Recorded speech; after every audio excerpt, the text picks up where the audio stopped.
Something I'm to do now.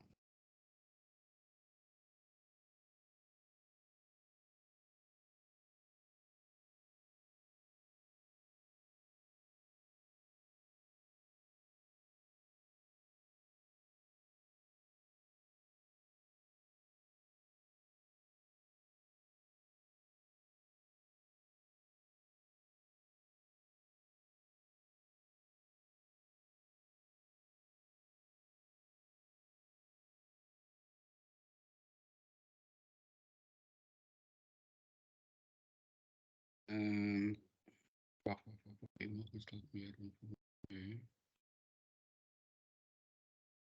Articulation.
140.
Investment funds and contributions to the government's retirement plan.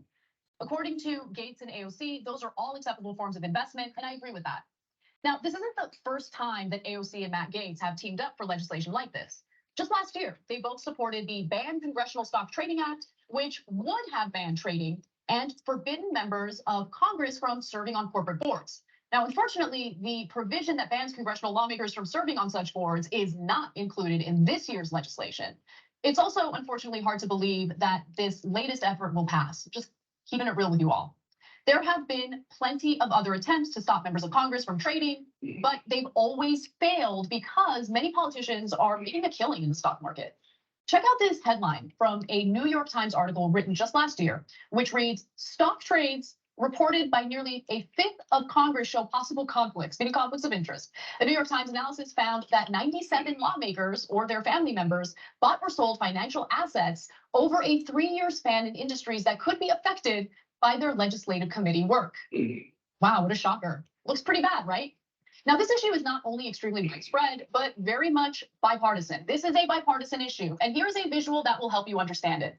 These 97 politicians and their family members were prolific traders. From 2019 to 2021, more than 3,700 trades reported by lawmakers from both parties posed potential conflicts between their public responsibilities and their finances. Because of their insider information, members of Congress can get filthy rich with their trades and consistently beat the market. A breaking 2004 study by a group of professors and researchers examined the records of US senators between 1993 and 1998. The study found that a portfolio tracking the stocks that the US senators bought during the same time period outperformed the market by 85 basis points each month. And a portfolio that tracked the stocks that the senators sold during the period lagged behind the market by 12 basis points. The study concluded that the senators knew appropriate times to both buy and sell their common stocks. So why is insider trading so rampant? Because there are no real consequences if members of Congress get caught. Now, there's the Stock Act of 2012, which is currently the only regulation against insider trading, and it's woefully inadequate.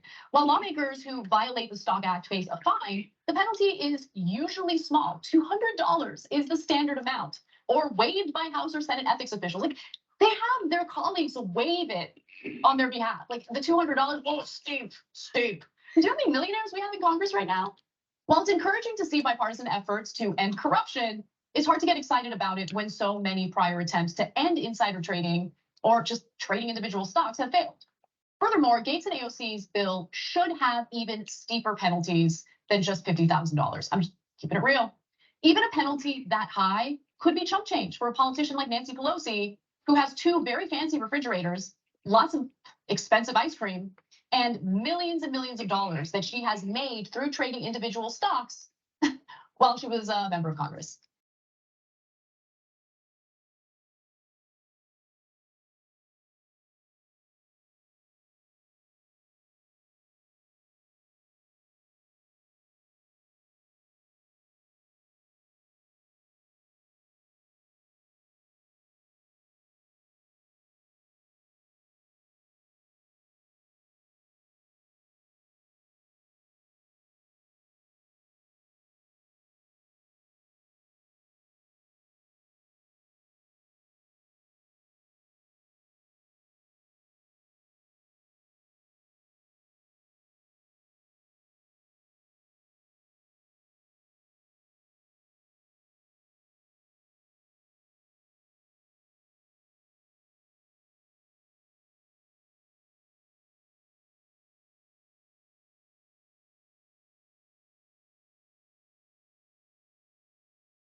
Colleagues, we will be starting in 5 minutes time, okay?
Good afternoon, colleagues. It is 1:30, the official start time of our program. To our colleagues from the South African Qualifications Authority, welcome to you. To our colleagues from the Department of Higher Education and Training, welcome. To the Quality Council for Trades and Occupation, a welcome to you as well. And to our colleagues from the Technical Vocational Education and Training College. Colleagues who are joining us online, would you mind just signing to confirm that you are able to hear us? A thumbs up is appropriate. Thank you, thank you, thank you, Prof. Thank you, Doctor. Thank you for the valuable time that you have provisioned to join us for the launch of the Unfurling Post-Education and Training Gauteng Articulation Hub. I am Naledi Maseta, a Quality Advisor with TUT, and I will be your Program Director for this session. Our program will proceed as communicated to you all. We intend to conclude this session by 4 o'clock, so we've taken note of that.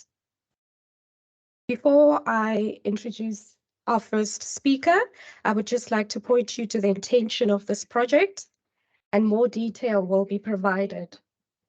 Perfect. And more detail will be provided during the session. This project is intended to advocate for the need of established formal articulation relationships beyond memorandums of understanding. One of the goals then is to jointly plan and design qualifications, and in so doing, to foster those crucial joint partnerships. And in the words of Prof. Lawton, the goal is to achieve formal articulation by design rather than coincidental. We're talking here about sustainable articulation, and what that looks like in the planning at present are established communities of practice sustained by universities such as ours and the other regional hubs and funding organizations who identify with this form of transformation. As you listen and engage with our speakers today, we hope that this launch provides awareness around the Gauteng Hub's planned activities, how these can feed into the work that your organization is already involved in, and then proceeding from that, how your organization can support this initiative. With that, colleagues and partnering organizations, if we have them online, I would like to hand over to our beloved Deputy Vice-Chancellor for Teaching, Learning and Technology, Professor Ben van Wyk, to provide a word of welcome.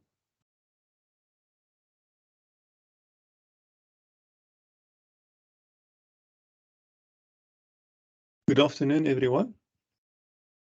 This is a very exciting event for me, since articulation with TVET colleges is something that's really close to my heart. When I was still in the Faculty of Engineering in the built environment, I think we were some of the first faculties in the country actually that pioneered the embedment, the encoding of articulation from TVET colleges into formal qualifications. But clearly, based on the history and the number of TVET learners we get from TVET colleges into our formal programs, we need to do something more. Just writing a sentence and opening a small door in a prospectus is clearly not enough. And that's why I think this hub and this launch is quite important. So TUT has formally entered into an MOU with the UPSET project, and we are really excited to be a very important collaboration partner in advancing articulation opportunities and collaborations between higher education institutions and TVET colleges.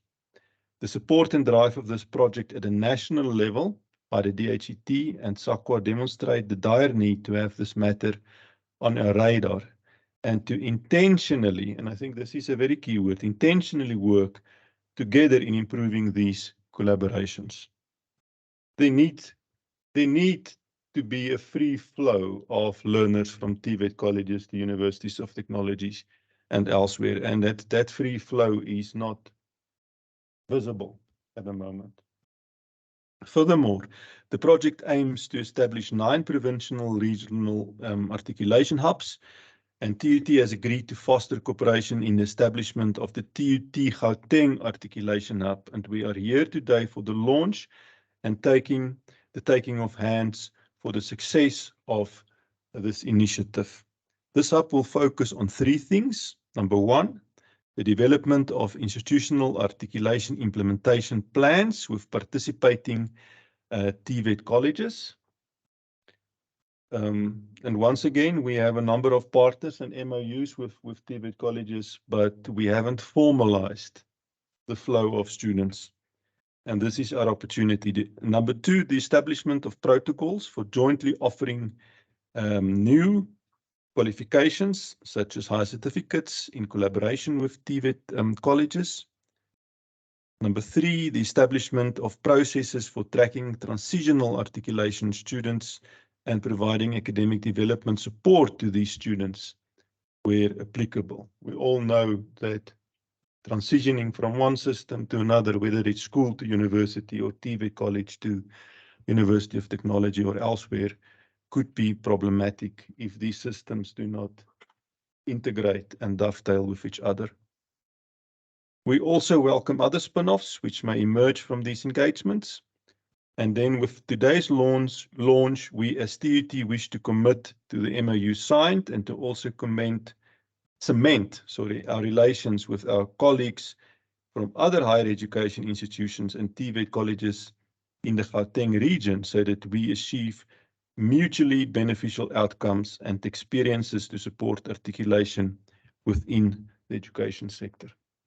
I really want to wish you well with the rest of the workshop, and this is a project that I'm really excited about. Thank you.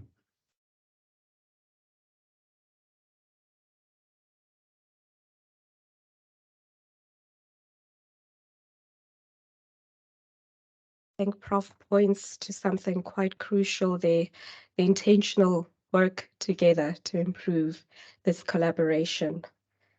And that's why we are all here today, of course.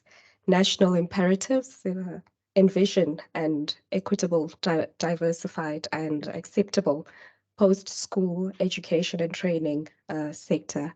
But we cannot achieve that unless we come together as a sector from public and private institutions, adult learning centers, SETAs, private post-school institutions, and the National Skills Fund to jointly collaborate and discern how the goals of the system as related to equity, expansion, and access can then become realized. Our next speaker is a representative of the anchor institution, the Durban University of Technology, who have and will continue to play a leading role in the development of articulation implementation plans. Prof. Lawton, who serves as the UPSET project leader, has been afforded an opportunity to provide oversight on the realization of the project's goals and objectives, as well as the planned deliverables. Please help me to welcome Prof. Lawton.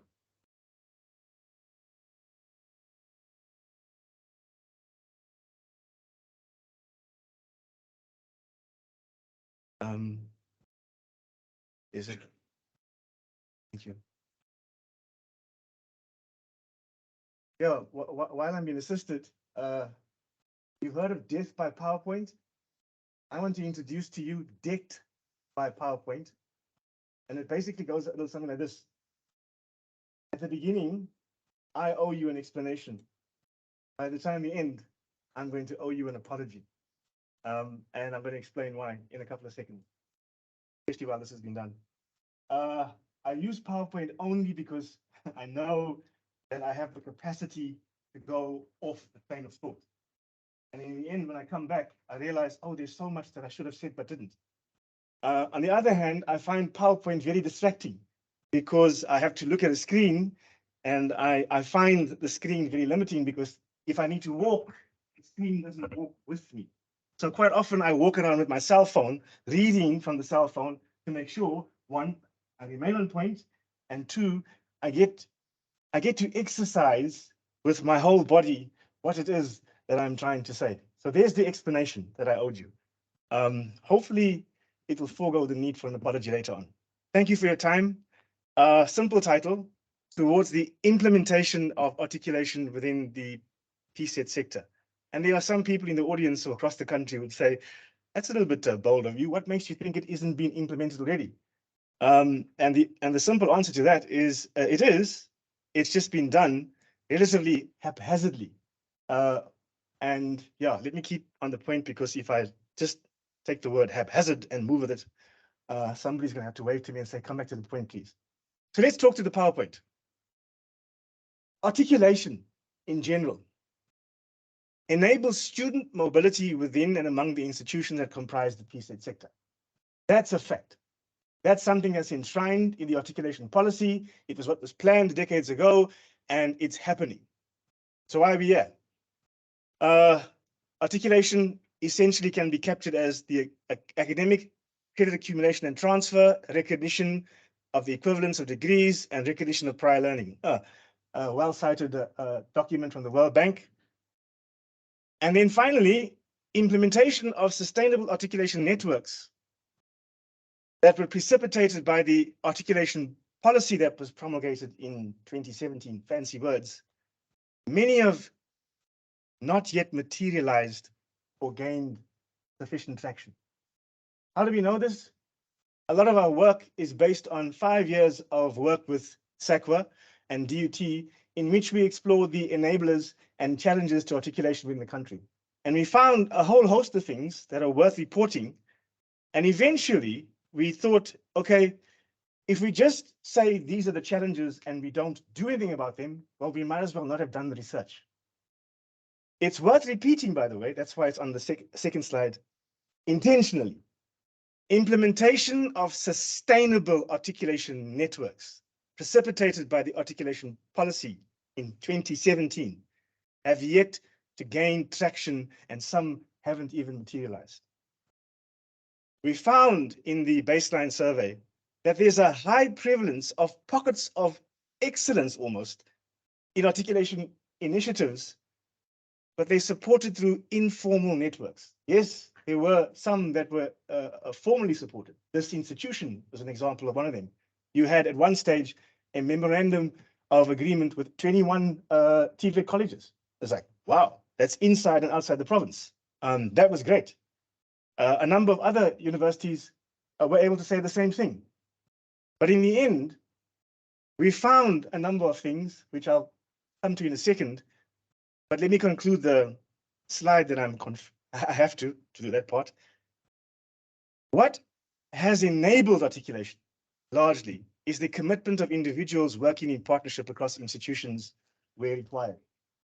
And that is the success, and it is also the failure.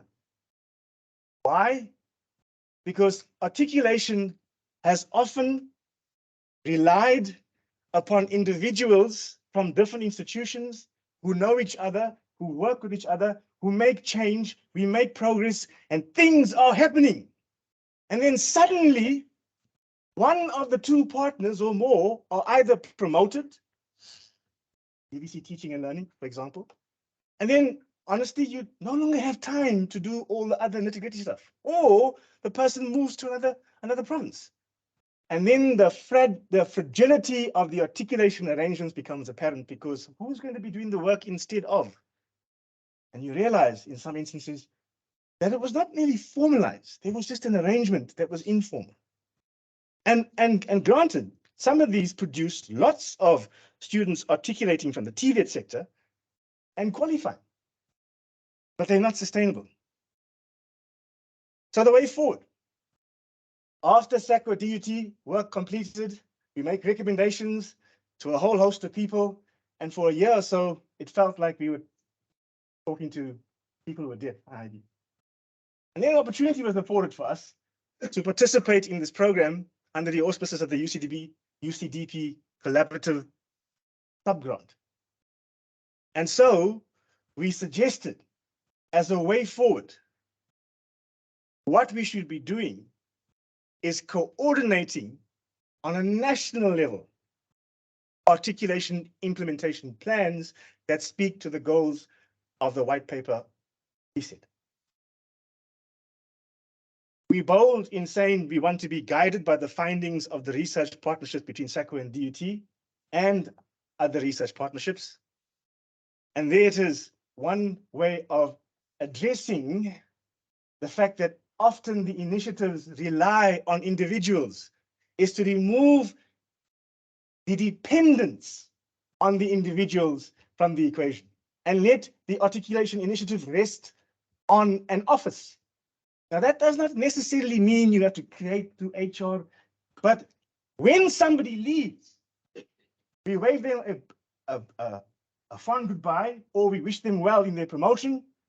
But the work that can be done is handled by an office that knows what needs to happen, and it doesn't collapse because the principal person has been removed from one of the relationships. And then, thank you for the quotation. We need to move from informal networks, which, by the way, have served their purpose. I don't want to decry that. But we need to start working on articulation by design, where we don't stumble upon initiatives by stumbling upon people who have common interests with us. But we sit down, we plot, and we plan. And I'd like to give you an example of how some of what was done from first principles in the next and penultimate slide. We also, once we are doing this, want to establish communities of practice to develop the offering of joint articulations, qualifications between TVET colleges and partner ATIs. So, one last thing before I do the so and walk away from the screen, is we are advocating for formal articulation implementation plans to be designed by an articulation hub, such as TUT, saying, this is how we think we're going to be getting it right. As we plan to do what's on record, we recognize that we might get it wrong. And if we get it wrong, we recognize that we have the recourse and the will to self-correct. But we won't be doing it on our own. There are already four partners, articulation hubs across the country. And by the time the project ends, there should be 9. And we want those 9 articulation hubs to work with each other to do 2 things. Direct initiatives provincially, and then as a collective, direct initiatives nationally. I think it's possible. I believe it's possible. And I'm glad to be working with people who share the dream. Quickly, simple example, very simple. Last year on the 7th and 8th of September, and then again on the 11th of October, we brought together groups of people, I think a total of 80 people from all 9 of the TVET colleges in KZN, and representatives from 4 of the 6 faculties. And we said, this is another workshop, but this is going to be a special workshop. And the reason why is because on the 7th of September, we're going to keep in record that we said, on your marks, get set, go. What do we mean by that? We placed people into a variety of curriculum areas based upon their specializations, and we found that there were 8. So you come from a TVET college and you're interested in engineering. We got a couple of people from the faculty. You guys sit in the corner there, and the rest of you, and out of that emerged 8 groups. And they were given a simple task. You are the experts in your field. You are acquainted with your curricula. If you haven't engaged in the exercise before, please start sitting down and talking to each other about how you can move from the 7th of September to some time determined in the future where you jointly, together, have co-constructed a qualification that you will offer. Now, I want to be very clear that although the documentation in the approved plan that was, approved by DHET spells out that the primary focus is going to be higher certificates. If you decide in the work that you're doing as one group from public management decided on the same day, it is not possible to design a higher certificate unless we start making some changes and taking a step back, which was to recognize that even though we're both in public management, we're actually talking cross purpose. And they were first going to say, okay, so we need to bow out of this process. And I didn't understand why they thought that.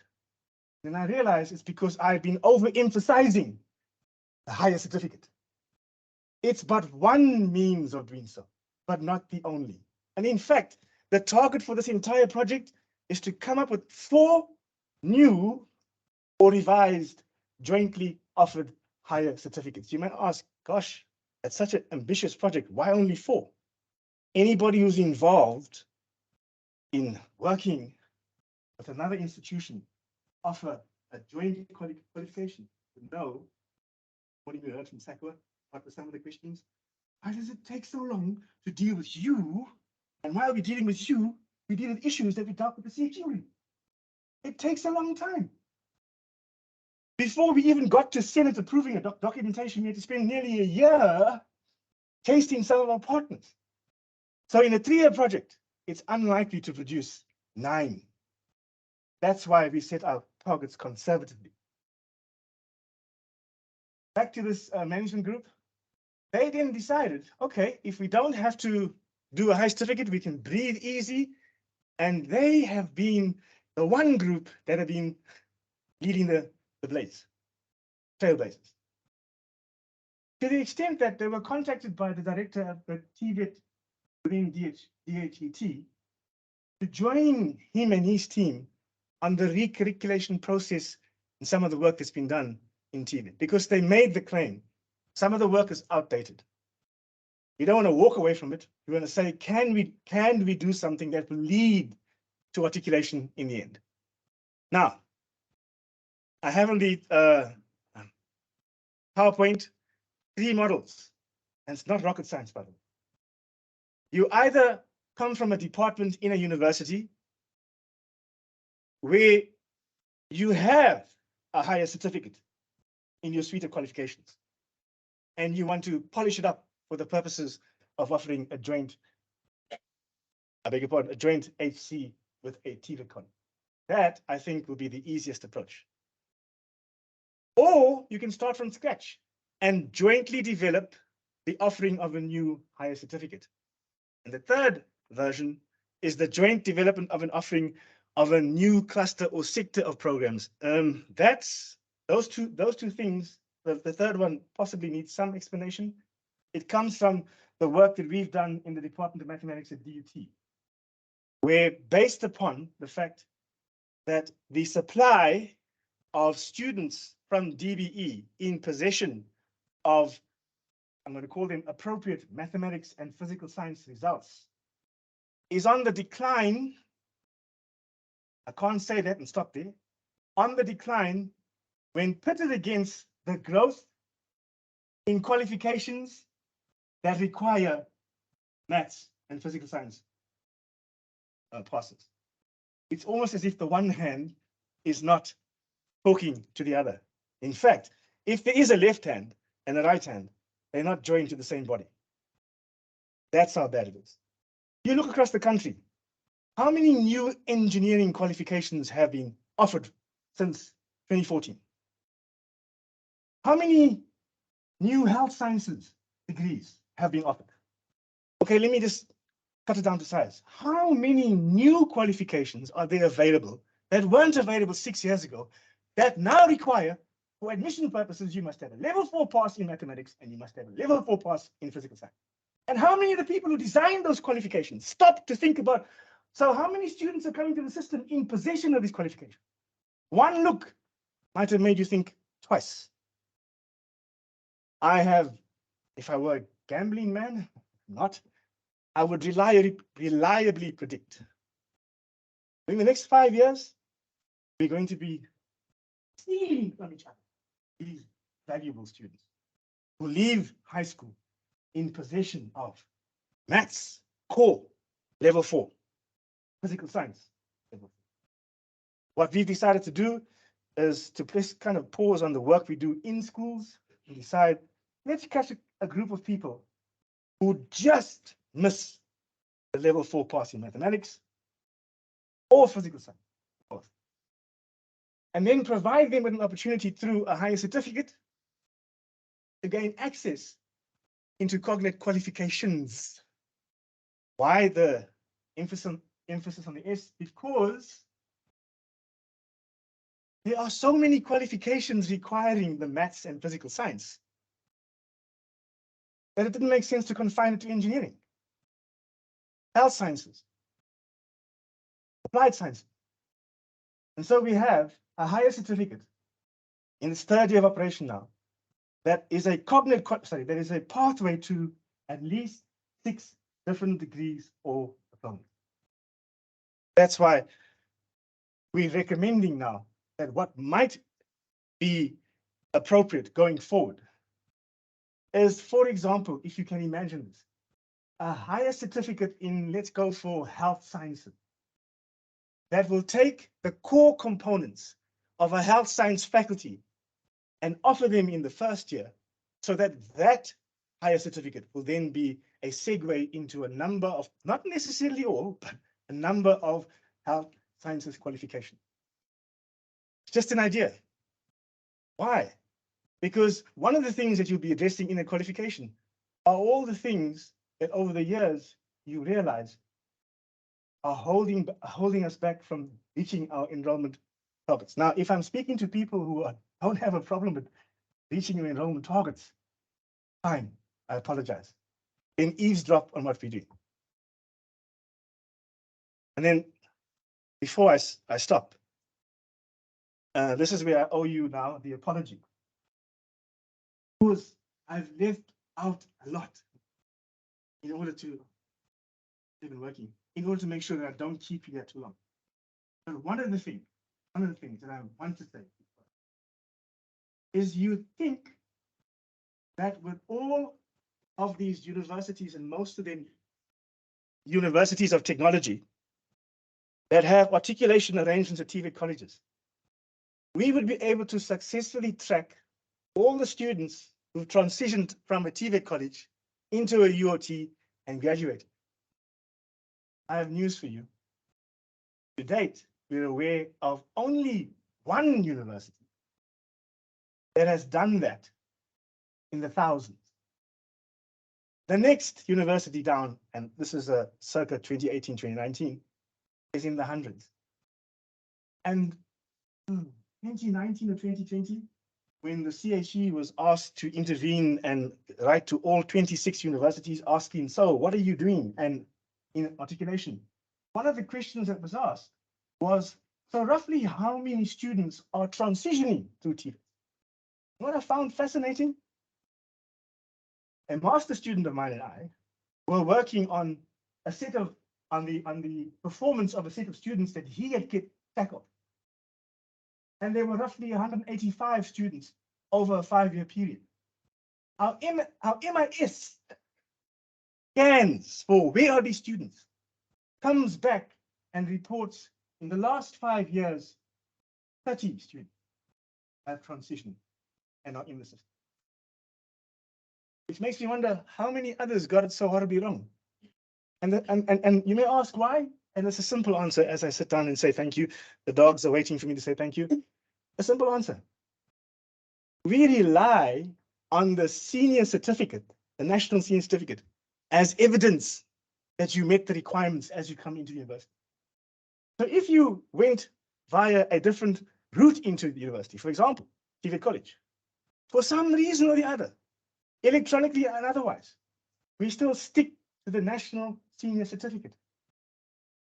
And so in this group that I speak to you about that assembled on the 7th and 8th of September last year, I nearly collapsed as people were telling me, no, we've got 15 or 20 students who passed through. So I said to them, how could all of us from the same university that has publicly declared only 30 suddenly come up with 200? Well, we know, like I know, there are 7 in my department. But the details as coming from a TVET college are not being captured. So how then are we supposed to assess the efficacy of our articulation program? And it's one of the things that we're hoping to address, and we've been hit with brick walls. I'm hoping that as we work together in the next couple of years, we're going to solve this problem and we'll be able to say with relative aplomb, we can confidently say articulation is working and here's the evidence. Thank you very much for your time.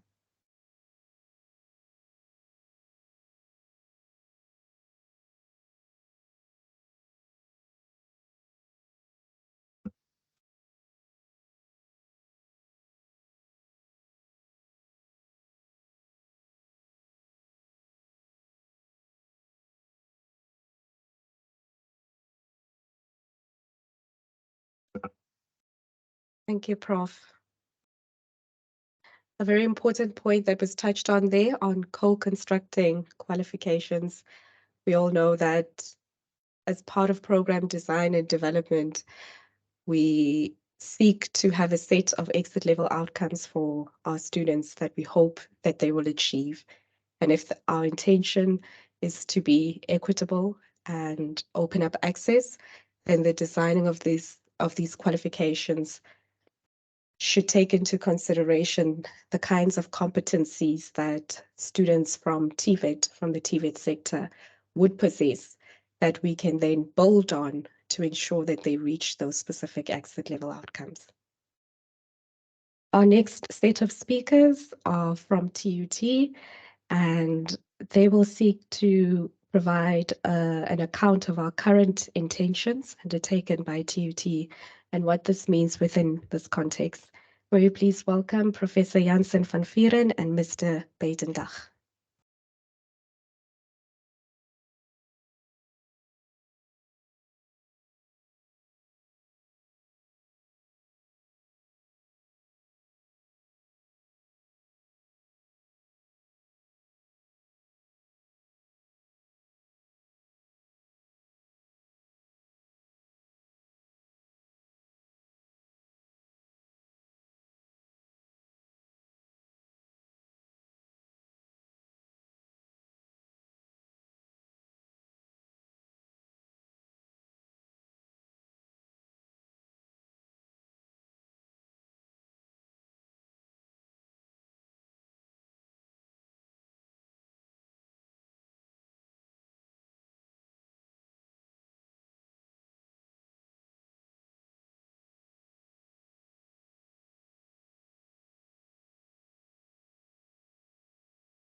Okay, we're just a little bit delayed. Please bear with us, colleagues online.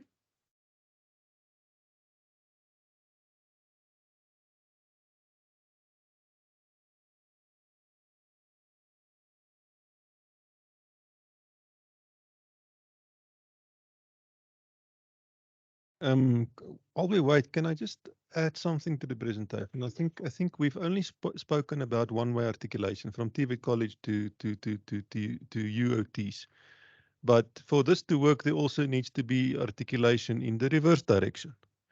There are many higher certificate students, even at TUT, which after they've spent a year with NSFAS funding in the higher certificate, it becomes very, very clear that these students cannot progress to any other qualification at the UOT, but they might well be able to finish very successfully at the TVET college.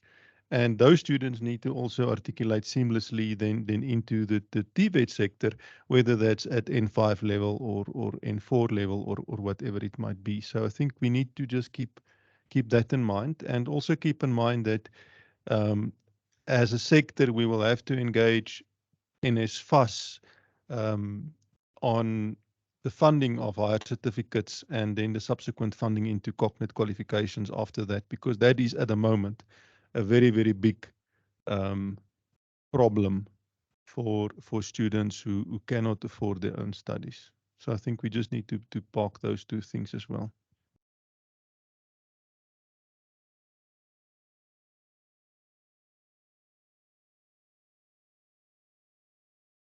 Thanks, Prof, for those comments. I've taken note of it. I think when we get into our participant discussion, we'll expand a little bit further on that, and we'll allow colleagues to also engage with some of those sentiments.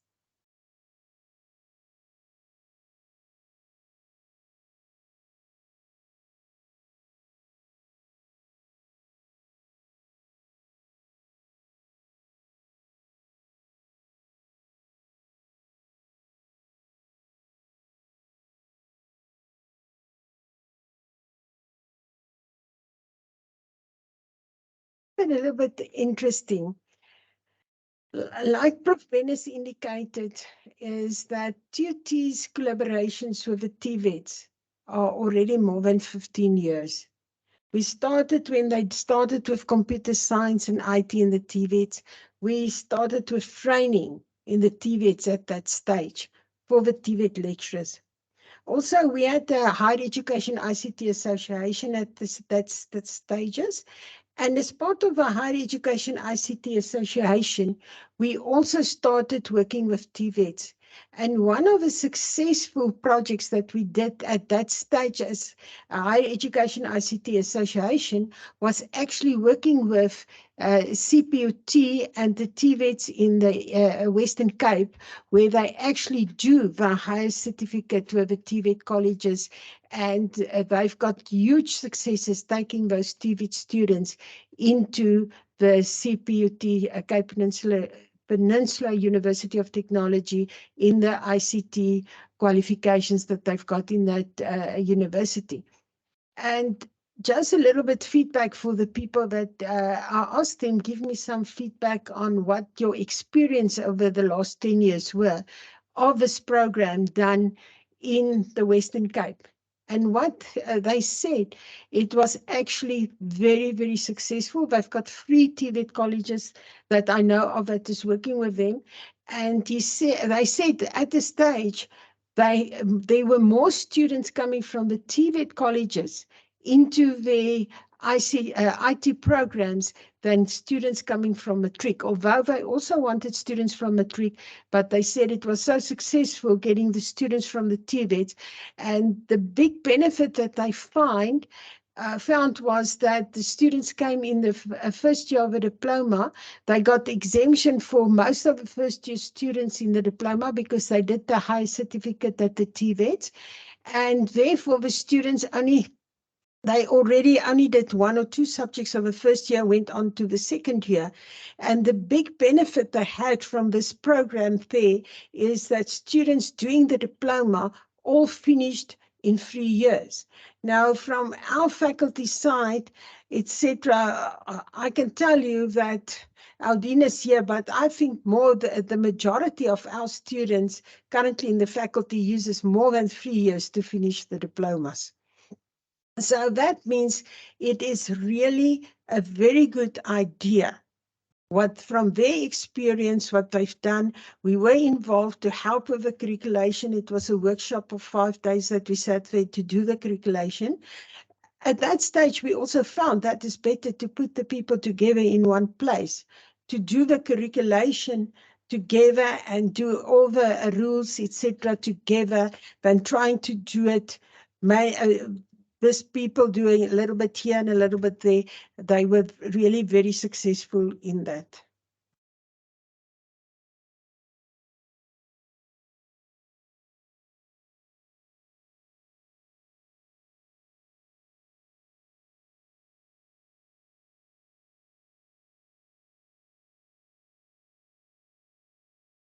So what we also said is because, and all these collaborations actually started with a collaboration process between the different UITs at that stage, because we actually worked together, the UITs, to train the college lecturers in those areas. So that was actually the start of these collaborations with the TVETs at that stage. We already also involved in a TUT side, especially Dr. Buitendag, in an advisory role for the TVETs on the curriculums. He helped them to write some of the curriculums. And currently, we are also training the TVET colleges in the new robotics, computer science and robotic courses that they're currently doing. We started with the first training of the NCV level 2 college lecturers, and we will continue with the level 3 and level 4. Now, if we look at current programs, if you look at that, it is actually the high certificate in CS that I said it's now called a high certificate. But if you look at, we investigated what must we do to transfer students currently in the computer science and IT qualifications at the TVET colleges into our diplomas. Remember now, our experience comes from CPUT that's already did it with their students going into the first year. So we also looked at it, how can we do it to get those college students into our first years? And if we look at, because we've got quite a generic first year for most of our diplomas in the ICT faculty, it means that if we go this route and we do most of the generic first year stuff with the students of the colleges, means that most of those students can about directly come into the second year of the diplomas. Then, if you look at the proposed subjects that we just started investigating on what is the proposed subjects, you will see those subjects are very related to the current computer science and IT subjects of the colleges, but it is also very related to what we do in our first year. So that means a student coming to our first year will be able to do about 1 or 2 subjects on the first year when they come to the diploma, and then they will go on with the second year as well. Then we're currently working on a new type of program, and that one is a collaboration project with not only the that we're going to do with the TVET, but it's also a collaboration program with the police, because that is one of our biggest challenges in the country that the generals of the police told me, is that the police officers do not have the background in cybercrime. They don't know how to take off a cybercrime case, etc. So such a certificate that you can run through the colleges, because most of the police already got matric before they go into the police. So that is the idea, is to run this certificate with the colleges that they can that we can start training the police. So the idea also is then that when the police officers did the certificate, that they've got the opportunity to continue with the diploma. There's a diploma in cybercrime. We're busy now with, we're waiting for the date for the workshop that we will talk to the police on the qualifications, if the curriculation is correct according to them. And then we will start with the negotiations with the TVET colleges to see how we can do this collaborative effect on the cybercrime. We're also looking currently at the currently the robotics training that we are doing now, and to look if we can't do a higher certificate in robotics to see if the students then can continue to one of the engineering courses. So that is from our side.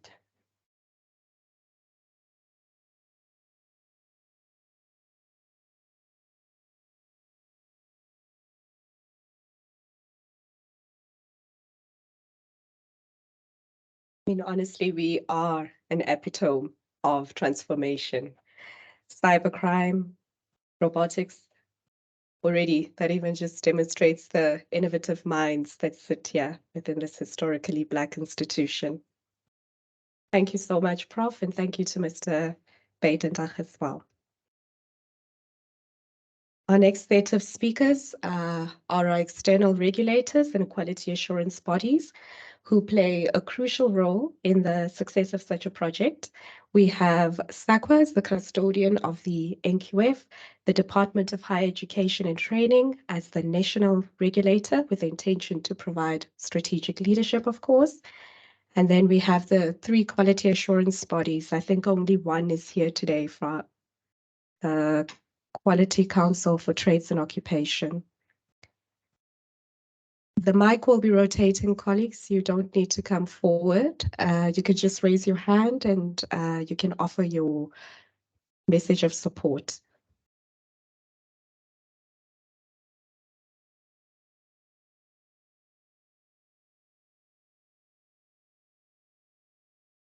Oh, is there nobody? Yeah. Oh, yes.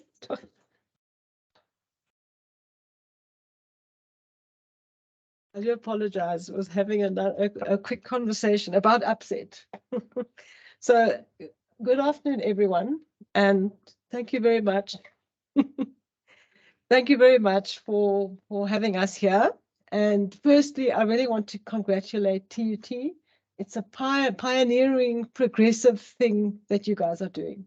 And I also want to thank everyone that's participating, because the hub can't function at its maximum capacity without everybody. And it's amazing what we've just heard. It's wonderful. We were just saying, so then I missed my introduction.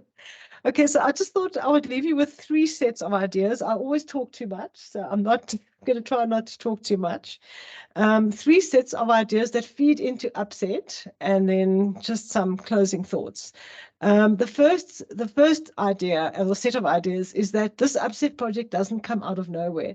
It comes from a very strong bed of 10 years of research and development work.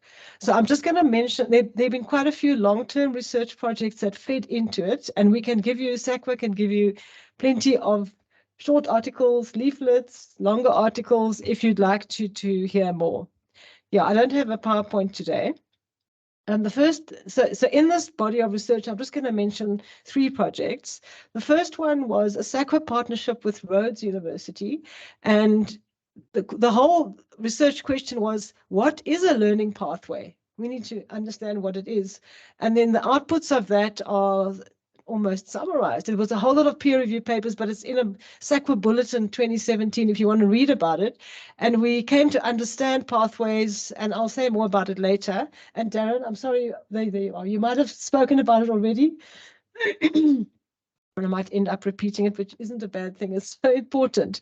But what Rhodes also discovered was how to develop pathways in sectors that are new, where the qualification pathways don't exist. So that was an interesting thing. The second big research project was with UWC, and that research question was, how can we support adult learners who are dealing with work and unemployment and life and family and adult life in general, and trying to learn as well. And as part of that research, it was development. All the SACWA research is research and development.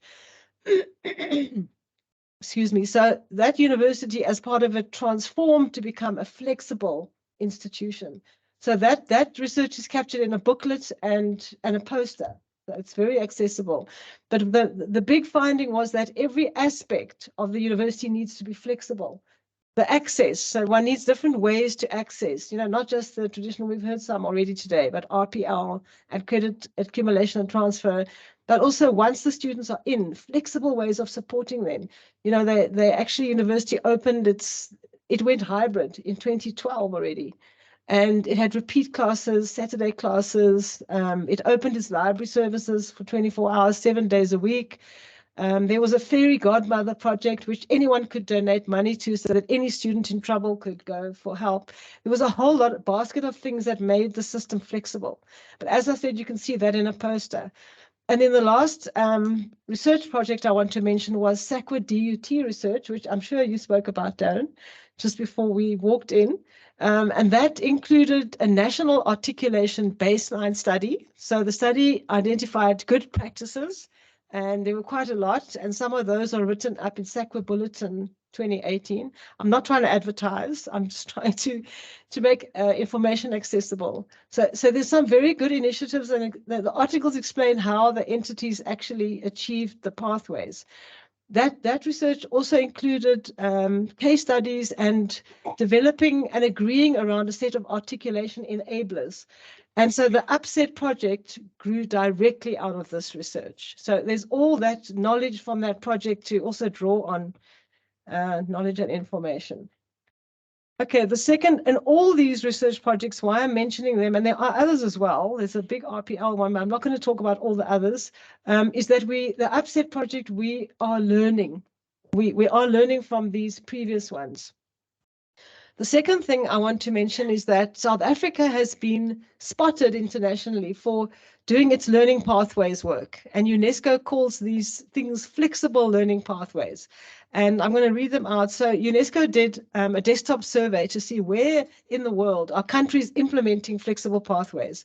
And they found Chile, Finland, India, Jamaica, Malaysia, Morocco, South Africa, and the United Kingdom. And then they commissioned these countries to document the pathways. So that's another resource that we can learn from. In South Africa, so each of the systems in the countries were a bit different. And our strength was the NQF policy suite, which allows us to do the things we're talking about today. And we also have good practice, especially with RPL and CAT. The last set of ideas that I want to leave you with is that, and Darren, this is the thing I think you might have mentioned, is that articulation or learning pathways must happen simultaneously at 3 levels. It must be there at system level where the qualifications are joined up, like Darren was speaking about, these jointly offered qualifications. Also, it must happen at institution level. So yes, the program qualification mix and that, but also the other institutional things like, I was going to say student support, that's another level. Things like curriculum enhancing activities altogether, at the institutional level. And then the third level is at the level of the individual learner support. So I think all universities have learner support systems, but it's how innovative and how flexible are those. Okay, then I'm going to close with just the 2 questions I was given, Najwa. What can SAQA and the NQF do for the hub? And basically SAQA's main role is to oversee the implementation and the further development of the NQF. And SAQA develops the policy suite. So the role we can bring is policy related. We also need to oversee the implementation of the policies. So we have a lot of good practice to share, as I've mentioned, and we are also there for engagement. And then what can the hub do for SAQA and the NQF? Wow. So we develop the policies and we need to implement this on the ground. And I think the Gauteng hub and what TUT is doing altogether is a magnificent example of implementation. So thank you very, very much. And I've got my note to myself here that remember that the NQF, that there has been a lot of conflict around, over the years, is actually about aligning our education and training system to the values in the Constitution. So that's what we must never forget, the access, the redress, the quality, the transparency, the mobility. So just to thank everyone again, and thank you for the invitation, Najwa, and thank you to TUT and everyone here. And yeah, just encouraging everyone to be part of this. Thank you.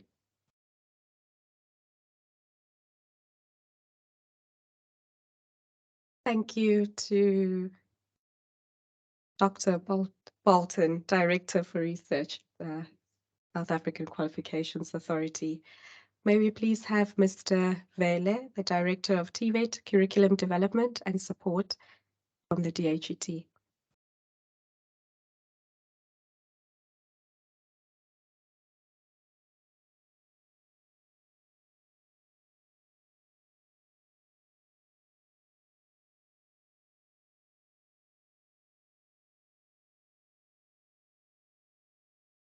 Okay. Thank you, Program Director. It feels good to be here. Seeing many of my former colleagues here and my former boss, who's also sitting here. It feels very, very, very good to see all of you. I mean, by just seeing the kind of engagements and initiatives that TUT is involved in with our department, it just warms my heart, Prof. The work that you are doing for us at the Faculty of ICT there. Colleagues, I'm just used to calling you all colleagues, so I'm just going to continue that way. We view articulation as conceptualized within the constitutional context of access, redress, mobility and progression, transformation, and social justice. It is a process that provides enabling mechanisms for mobility between qualifications and programs as espoused in the National Qualifications Framework. Now, articulation is mainly viewed in 2 ways. I think Dr. Bolton has a third one. And these two ways are systemic articulation, which involves the focus in qualifications, work experience, professional designations, and other elements that support learning pathways. But the other one, it's specific articulation, which then encompasses the inter and intra-institutional agreements, such as those related to credit accumulation and transfer, memoranda of agreement or understanding, place reservations, and others. Beyond it just being an enabler for mobility, articulation processes provide opportunities for second chances in life. For many citizens whose first attempt at aspired careers did not materialize, good articulation, good as articulation may be, it needs not be used as a tool to create unnecessary tensions within the PSET system. It should not be used as a mechanism to create exclusivity amongst institutions. In pursuing this noble cause that TUT has embraced with both hands, the purposes of qualification types and the mandates of institutional types need not be forgotten. We wish TUT well in the journey that they've embarked on, and we are confident that as an institution that empowers people, this task is in good hands. Congratulations, TUT.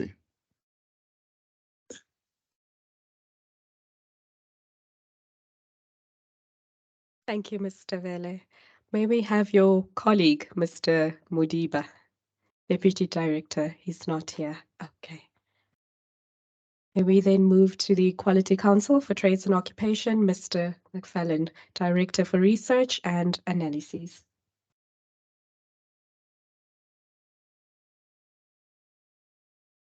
Good afternoon, colleagues. Like Mr. Vele, I have that same lingo, so I'm going to stick with it. So the Upset project, it is honestly a fascinating project, colleagues, because it starts to realize the original dream of the NQF. If you read the NQF Act, in the preamble of the NQF, it says the NQF is a single integrated framework of qualifications. Single integrated framework of qualifications. Now, I first met Darren, Prof. Lawton, 6 or 7 years ago when that National Articulation Baseline Study was going on. And at the end of that National Articulation Baseline Study, what came out for me, and I paraphrase in a disastrously reductive way, but when I asked the question, how is articulation working? The real answer at a macro level was, it's not really. Prof. Lawton was, he's an optimist. You can hear in the way that he presents. He saw the green shoots. He saw where it was possible to link this system. And then not only did he see how it was possible, he went ahead and started to do it and created this Upset project. This is, it is honestly what TUT and the Upset project and Prof. Lawton are doing together. This is what we need in the system. You can imagine from QCTO, we have a real interest in the TVET system, but ultimately, and perhaps you won't hear this from the other quality councils, while we are interested in lifelong learning, our primary goal for our learners is lifelong earning. We want to see our learners move through the system and out of the system into employment. Now, there are those who will tell you that there's no link between education and employment. Those people that tell you that, they're not reading the same stats that I'm reading. If I look at the latest labor force survey from Stats SA, and I look just particularly at the group of unemployed, you will find that 80% of people who are unemployed have either a matric qualification or less. You'll find that of the unemployed, some 20% of the unemployed, about 15% of those unemployed people have some form of PSET qualification, some sort of post-school qualification. And 5% of those unemployed people have a university qualification. if I look at that trajectory of statistics, it's telling me that we are living in a tiered system where if you come out of school and you don't go further, you're in danger. If you go through some form of PSET qualification, you've got a good chance. And if you've got a university qualification, you're living in the first world. You've got that kind of those kind of employment prospects. So for us to start to link this system up so that there's no learner who ever exits the system and has no way back, this is the dream for all of us, because this is the way that we can deal with the education system, deal with unemployment. Some will tell me I'm wrong. Some will say that there aren't these kinds of links. And I mean, these kinds of links are not as direct as I would like them to be. But this kind of work that is being done, it starts to realize the original dream of why the NQF was put together. Something that Dr. Bolton, Heidi just noted, is that this also requires a great deal of flexibility. Flexibility on the part of institutions, flexibility on the part of regulators like ourselves. And you know that we're not the most flexible bunch, but we will do our best because we want the system to work. We want the system to speak together.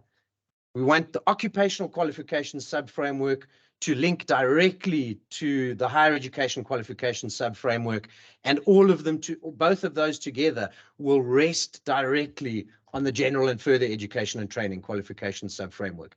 It's all one thing. From the point of view of a learner, they should never need to know what sub-framework they're on. They should never need to know that there's some kind of tiered understanding of institutions. It doesn't make sense to a learner. It shouldn't make sense to us as professionals working within the system. So that kind of flexibility, that call for flexibility, we've heard it at QCTO. I know TUT has heard it with this project, and I know Prof. Lawton has heard it, and he's moving like lightning to make it happen. What can QCTO do to assist the project? Honestly, our doors are always open to try and link up these qualifications with the higher education sub-framework. We want our learners to be able to move. And someone in the audience said that movement must go in both directions. A learner from TUT should be able to say, well, now I want to specialize in some kind of trade. I want to move in that direction.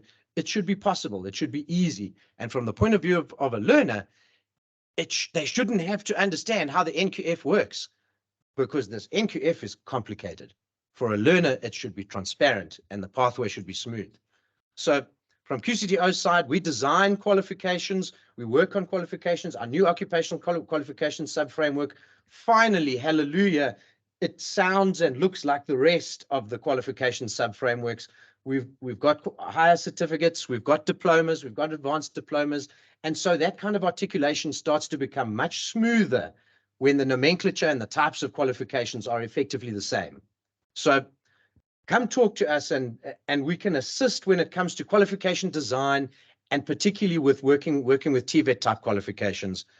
Well, what can the hub do? Well, you're doing it. You're doing, maybe not all of us are believers, but you're doing God's work. You are linking the NQF together. You're realizing that dream that as a nation we have had for such a long time, that all these qualifications, they make sense. They lead to something, either another qualification or employment, or from employment back to a different qualification. It should be smooth. And the Upset project, it's a clever name, but it's not at all upsetting. We all want this to work. So from the side of the QCTO, and certainly on a personal level, well done to TUT, well done to the Upset project. May you go from strength to strength, and may articulation never go back to where it was even 5 or 6 years ago, where the ultimate impression I came away with was, it's starting to work. It might work. We could make it work. I just want to hear that it's working. So thank you all, and you certainly have our support from QCTO.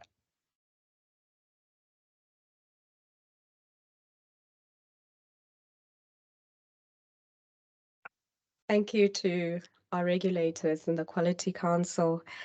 The synergy amongst them continues to be something that we do not want to interact with that requires a little bit more focus from their side. Thank you, colleagues. We've taken note of quite important points: developing sustainable pathways, understanding the intentions of articulation, and promoting flexibility. Our next set of speakers represent what would be denoted as champions, in our case, hub champions, a set of institutions that identified with the intentions of this project. Please help me invite. There's quite a few people, and some of them are joining online. I'd like to start with the Western Cape hub leader from the Cape Peninsula University of Technology, Dr. Noureddin Fatah. If you are joining online, please just raise your hand so you may have access. Okay. Yes, Doctor. Pax will just set you up. Pax, please.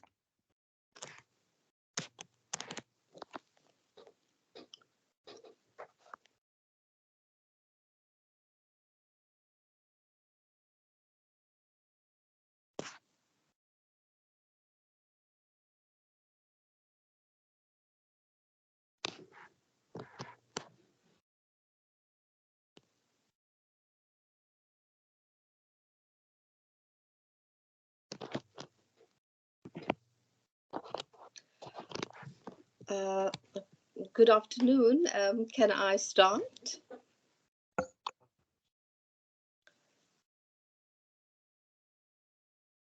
Okay, please unmute your mic, Doctor. We're unable to hear you. Yes, I am unmuted. Sorry, Doctor. It seems we're having technical issues. Just give us a second. Okay. Sorry, are you able to hear me? Yes, I am. No, the venue.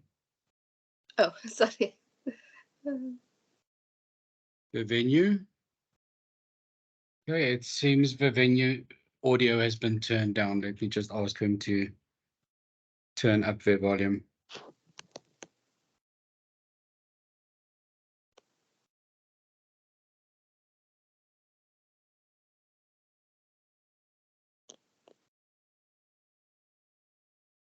Can you hear us in the venue?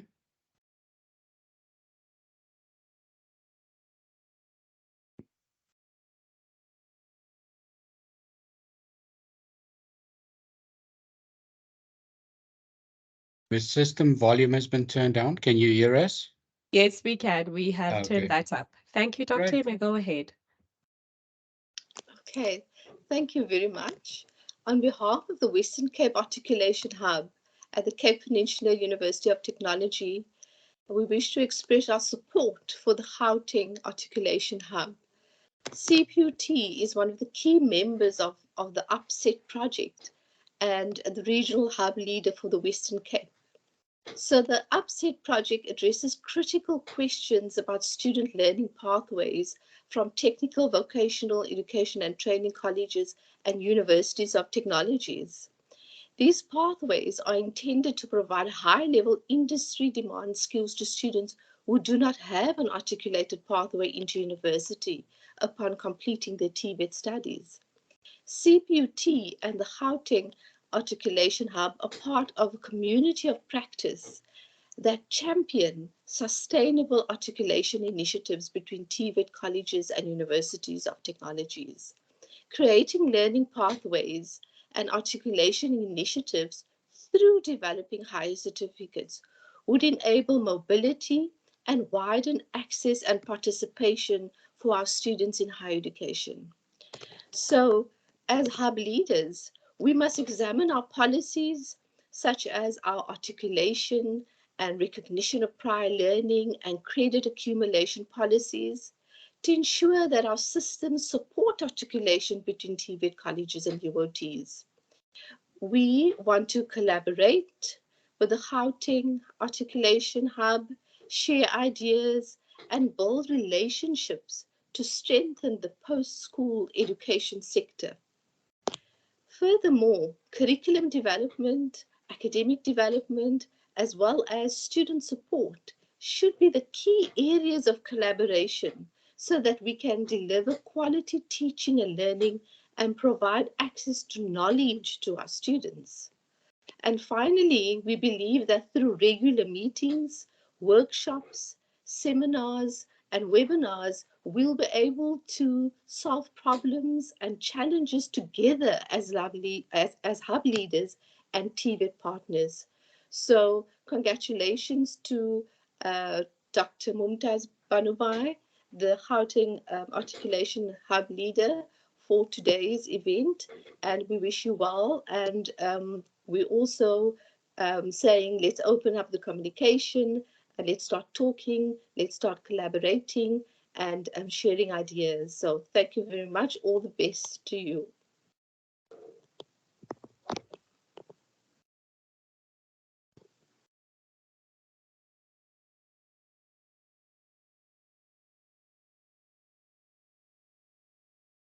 Thank you very much, Doctor. Our next speaker, Paxi Tomishis.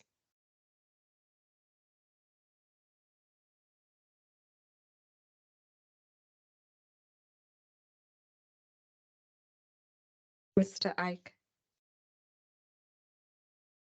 Okay, is it connected online? Oh, okay. Sorry about that. Apparently you needed to be called. Well, we called you and you showed up immediately. Thank you very much. Thank you.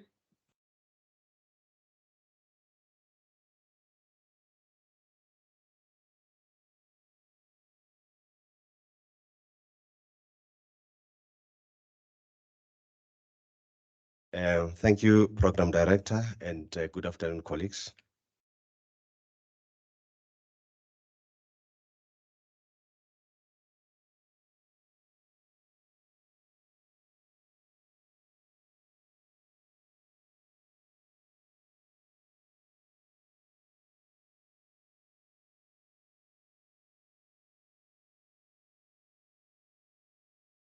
I will try to summarize my half book. I've been writing ever since, we started with this program for the day. Colleagues, this is an exciting time for us in higher education. I just realized now that the DVC has just walked out. I wanted to give him a special message, same message that I gave my DVC at Central University of Technology, on the importance of articulation. And at CUT in Free State, our hub is focusing on articulation and RPL. There is a reason for that. With me today, I have Pretty here, Nonday. Pretty has walked the path, coming from the TVET subsector into university subsector. She has walked the path. Today, she is doing her master's. She completed a NATED national and diploma, and then she applied to do the BTech at that time. She did the BTech. And now today she studied master's in marketing management. And as in when the program ran today, I realized that I, for one, also walked the path. Heidi, I walked the path. I remember when I completed my matric, I didn't have money to study. And I then decided to just go and push time at the technical college at that time. The Motel College in Free State used to be Bloemfontein Technical College. I went there to do N4, N5, N6. And then later on, I went to the former Technicon Free State, which is now Central University of Technology. And then thereafter, I went overseas to do my master's. And I'm busy with my PhD now. and I am a living testimony of how it feels to really walk this path as well. My message to the executives, I hope they will get this message, Program Director. We have been tracking the students from TVET College as far as 2003. We have a rich database today of number of students who came from TVET colleges into the university. I think our current figure is almost 6,000. When we did it in 2003, not necessarily in 2003, I joined CUT in 2013. Then I demanded to see if the system was able to track and trace through the admission requirements. And I picked up that the focus was strictly on NSC grade 12. And in some of the documentation submitted by the applicants and the students, there were, certificates from N4, N5, N6, and so forth and so forth. So that's when we started tracking them. We started isolating them from within the system, ITS system, isolating them and trying to check if we can be able to have a solid database. And I'm proud to say today we really have a solid database of that. The success rate. Those students who articulated with national end diploma, all of them, it was 100% pass rate at BTech level. They completed on time. There were no challenges at all. Because what we did in the main, we tried to make sure that if you are doing HR, you articulate into HR. If you're doing marketing, you articulate into marketing. Tourism, you articulate into tourism. CUT has got 4 faculties, and the most successful faculty is that of Faculty of Management Sciences. And with little, successes in the FEBIT, Faculty of Engineering and Built Environment, and IT. As for the Faculty of Health, I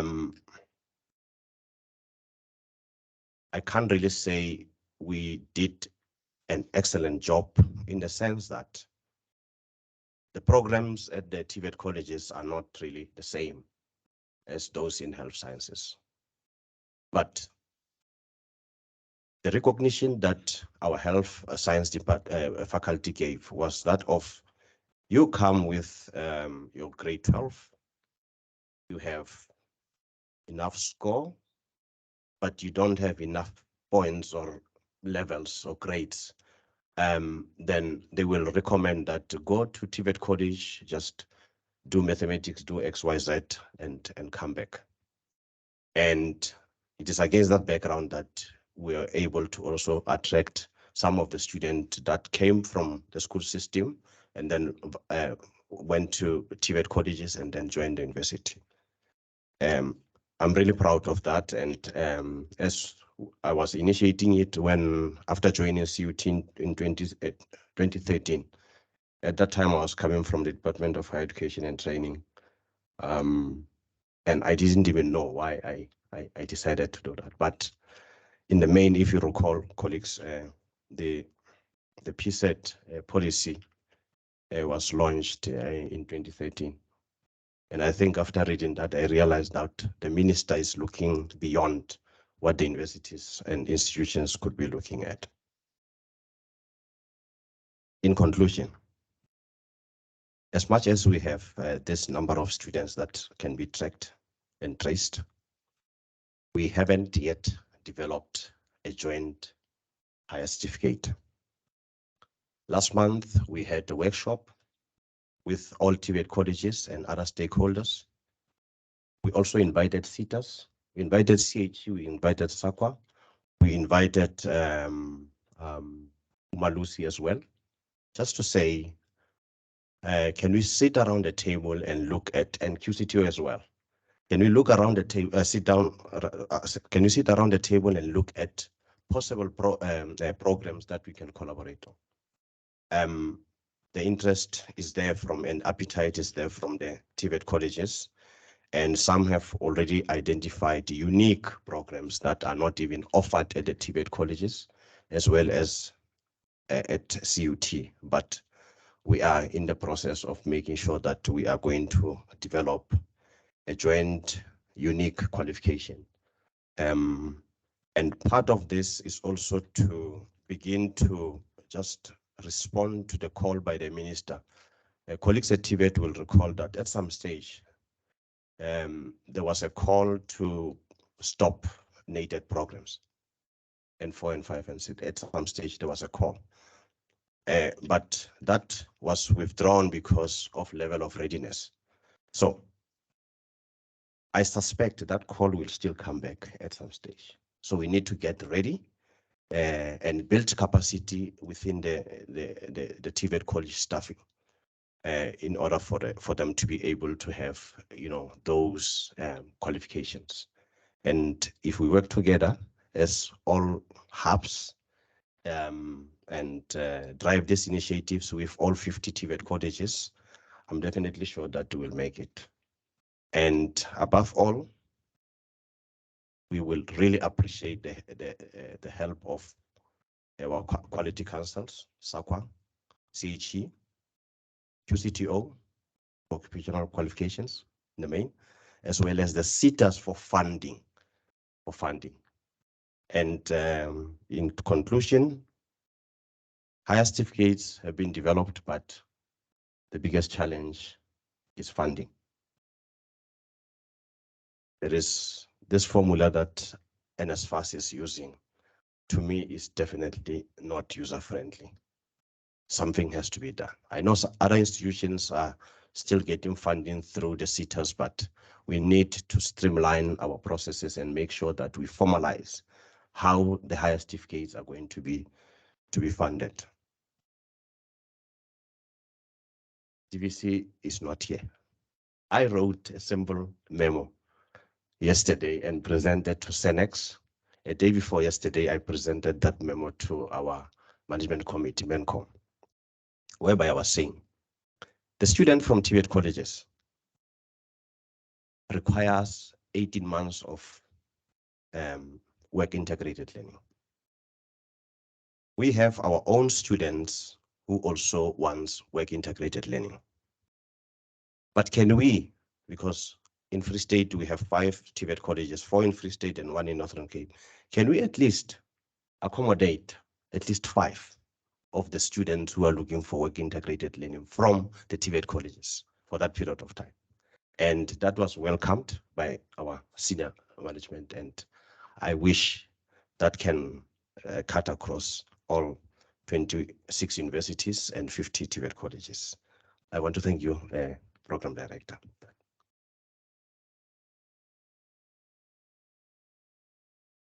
Thank you so much, Mr. Mogele. He's the Free State Hub leader, and he's from the Central University of Technology.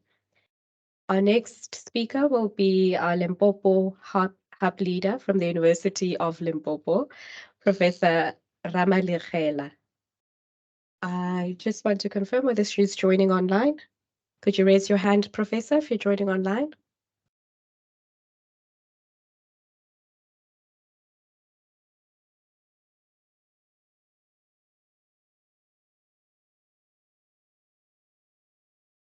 Okay. I am not We're seeing just going to check participants. Prof, if you're here, please just raise your hand.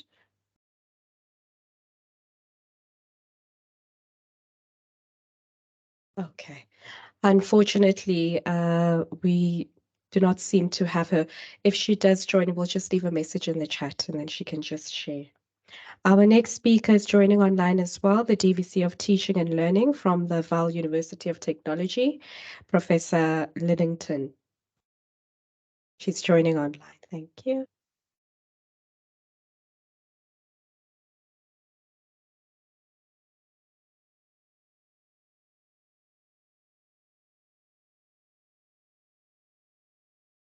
Good afternoon, everyone. Can you hear me?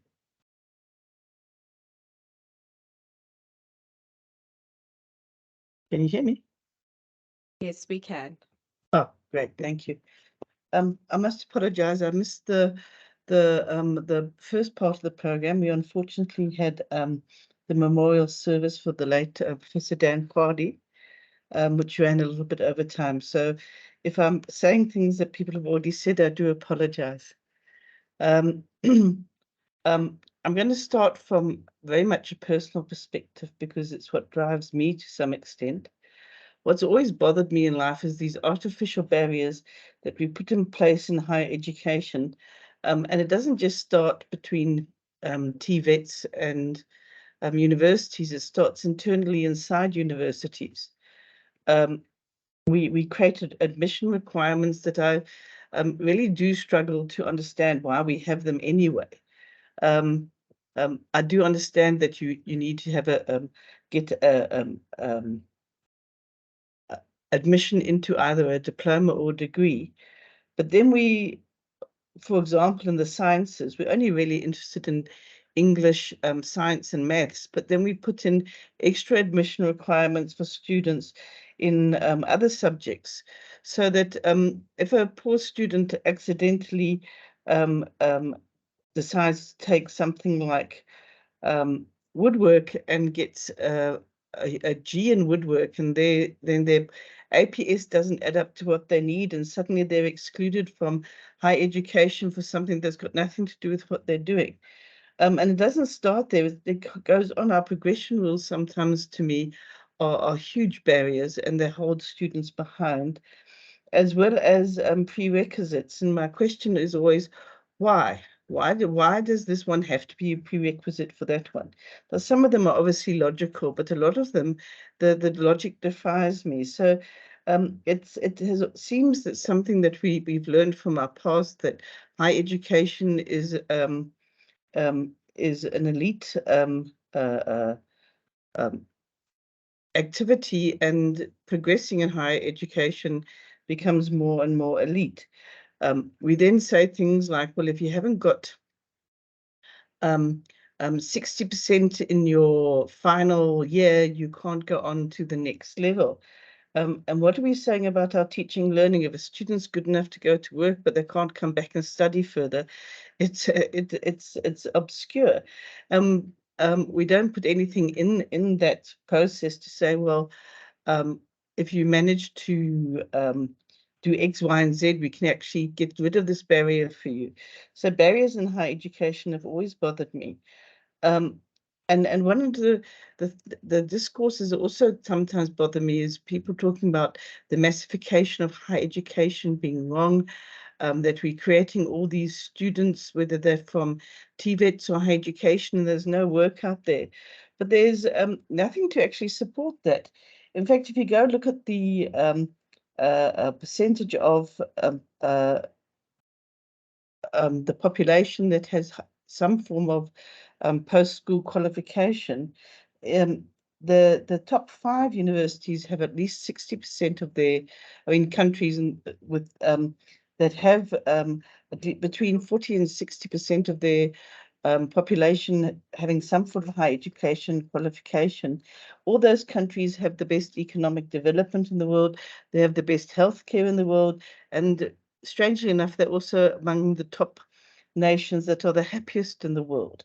So it makes a lot of sense for us to make sure that we improve our access into higher education, and not to, as much as the world of work's important, but the world of work changes all the time, and not to create barriers to keep people in different places. So I've got a real passion to actually have the higher education sector work, right from the TVETs, the QCTOs, all the way through to universities of technology and universities. And I agree with Mr. McFarlane, who was saying it should go both ways. The more multifaceted and multi-skilled you are, the more likely you are to be able to be agile in an economy and in a workplace and in a life space that is changing all the time. So yeah, so I'm really excited about this project. I'm really excited in supporting the project. And one thing that does excite me about these projects that are multi-university is it gets us out of our little box, which we try and compete with each other, which these rankings always put us in. And if we really think that the money we get from the government goes across the higher education system, we should be complementing each other for the higher education, the benefit of the country, and not for our own good. So so that just puts me in the space that I'm in. As Vaal University of Technology, we're sort of like in the South Gauteng tail. At the bottom end of Gauteng, where most people forget about us. However, we're in a very industrial area. We've got Sasol, we've got coal mines, we've got ArcelorMittal. We have quite a lot of industries around us. So I think it's really important that as a university we look at how to link with the TVETs and to create an articulation that actually works for us. And by articulation, we often say, well, we'll look at, we have this year as well, looked at absorbing students from TVETs into our degrees as well. But it shouldn't just, it should be more focused and more planned. And it seems that's what this unfurling of post-school education and training is looking at doing. How do we actually formally look at articulating students from one into another? And I was looking at some of the projects elsewhere in the world where you can do 2 years in one spot and then go finish it to the 3rd years elsewhere, so that students who want to move can move. And I agree, we've got issues with the NSFAS issue, but however, I think as a whole, I'm hoping that the funding of higher education in this country is being looked at. So so this is so from our side, both RPL and articulation that is focused is really good, and working with the people around us. From the CUT perspective, we also find that our humanities and management sciences are less rigid in bending the rules, if I can put it that way, where the sciences are far more strict and actually who they accept into their programs and not. And it takes quite a lot of hard work to change people's mindset. And I think that's where the hard work actually does start, is changing the mindset of faculties, and to actually exploring how to do this further. How would we help? Any way possible. We'll support the project. We are looking at working with the TVETs in articulation RPL. Some of the ideas we are working on is still in an early stage. We've been working internally very much on trying to move internal barriers and having that conversation. But some schools, workshop camps, any of those are things which we could add to. Like I said, I missed the launch, so I'm a little bit in the dark on that side of it. But any way which we can assist and add. But one of the ones is also educational technology and how to use educational technology.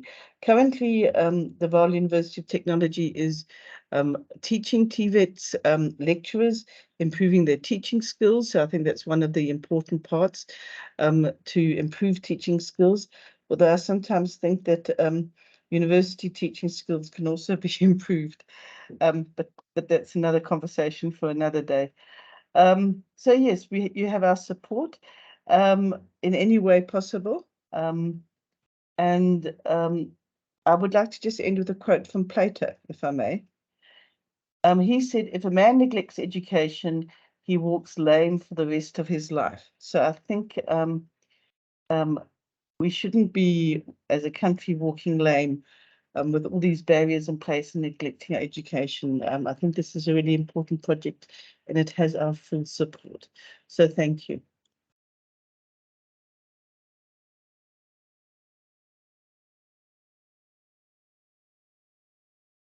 Thank you, Prof. time to do my tech.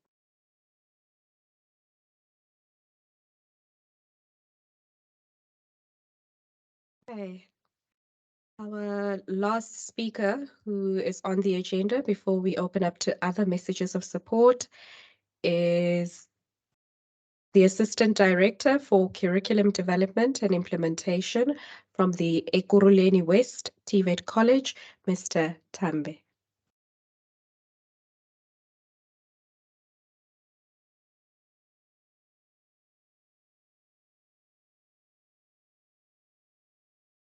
Good afternoon, colleagues. Can you hear me? Thank you very much. I'm from the TVET side.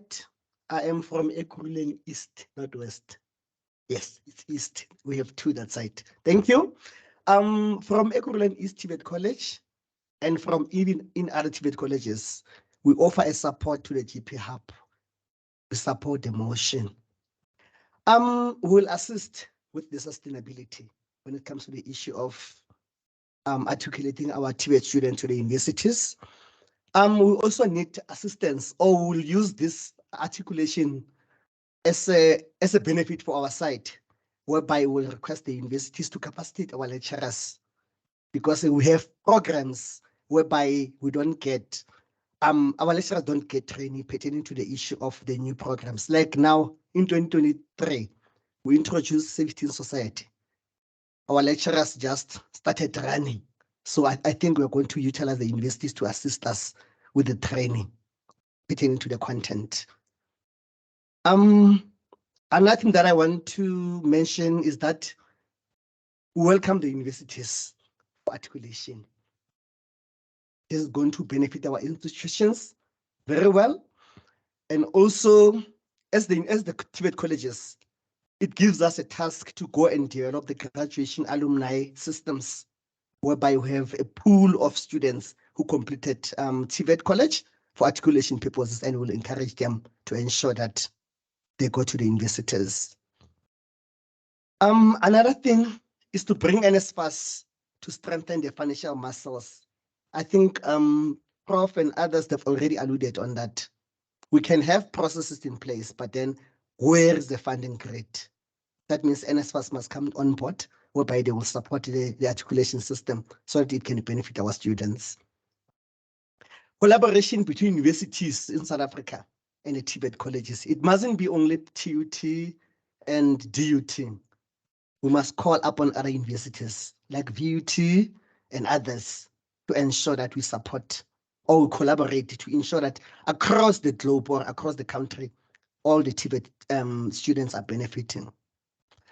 On the 29th of March, our tourism and hospitality lecturers attended an articulation session. I think DUT, you impressed them. They spoke about the issue of the hints that DUT gave them on the issue of articulation, because they are confused. They don't know that is the tourism sustainable or is the tourism getting out of the system. I said to them, I don't think that they can just pull the program. There must be a plan in place to ensure that we keep it. In addition to that, we must make the articulation to be visible. The connection between TVET and universities, they must be visible. We must be able to understand as the TVET managers that this is what is it that we should tell our students pertaining to the issue of articulation. We must simplify our college transfer from the college to the universities. It must be a smooth transaction whereby even students, they understand the admission and the EPS scores as stipulated on the calendars of the universities. Then it tells us to go back to enable the college to adjust the admission policies. Currently, our policies for articulation purposes, even the issue of maths being passed by 30%, for articulation purposes, I think somehow we're going to have some challenges. That means we must go back and review our admission policies. And we must also encourage commitment and dedication from our students.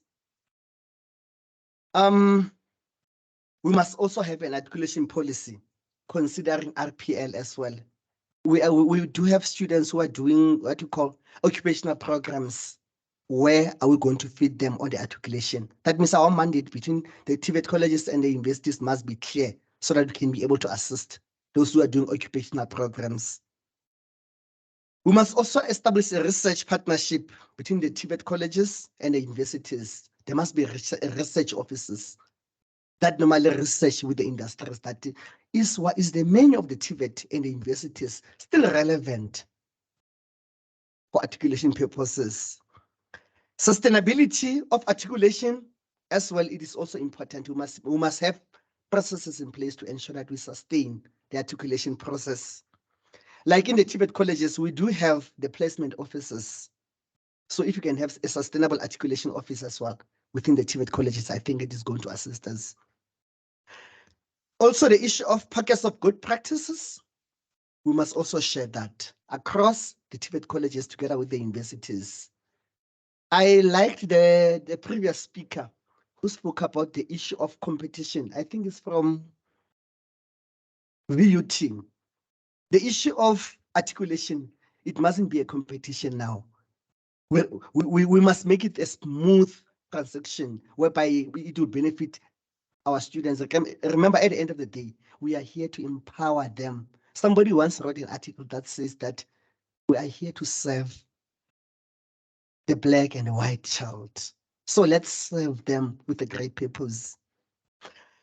We must also come up with the implementation plan. How are we going to roll out the articulation processes?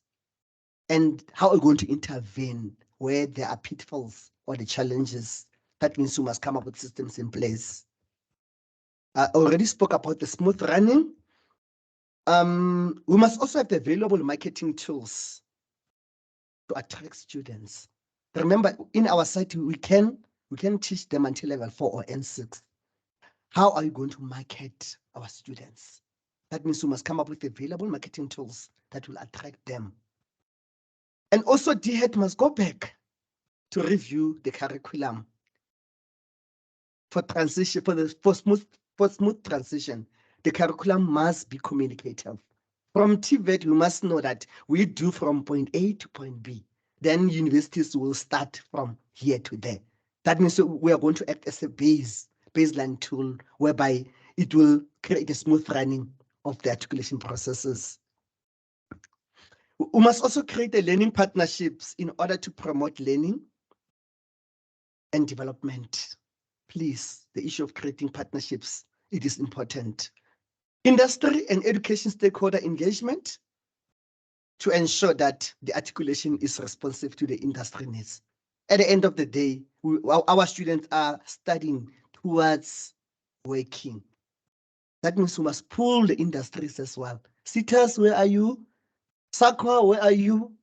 They must come to the board in order to assist us to ensure that whatever that we are offering is related to what is needed in the markets. We must strengthen the engagement between the universities or the institutions of higher education, that is the TVET colleges and the universities. Let's strengthen the engagement processes. I was happy to hear Prof. Van Vieren. I was with the robotics lecturers who came for training here. I've noted that even our lecturers, they really enjoy to be capacitated. And from day one until the last day, it was just a smooth running of the training. Prof, I'm giving you a task now. I hear you talking about cyber crime. We have students who are doing safety in society. I think the articulation to cyber crime will also be relevant to them. The next bulletin item, as TVET colleges must go and develop the policies and be able to implement them. The policies, reviewing our policies, it will assist us with the issue of articulation as well. We must come up with systems, processes to support the hub as well, to ensure that we say, Gauteng hub, you are for us. And then we must also develop the common goals. We must streamline our workforce. We must link the NQF together for smooth articulation. I liked what Prof. Bolton said about the 3 levels of articulation. She touched the issue of systems. There must be systems, there must be individual, it's institutional, and then there must be individual learner support. In the TVET college, we normally use academic support. Do you have academic supporting systems to ensure that the articulation is going to be smooth? It will assist us. From a TVET side, I'm saying excellent work, TUT. DT, I'm expecting you to follow, and other University of Technologies, to ensure that we don't disadvantage our students. We mustn't treat TVET as a stepchild. TVET is a child of the technical university and the traditional universities. Thank you very much from our side. I appreciate it.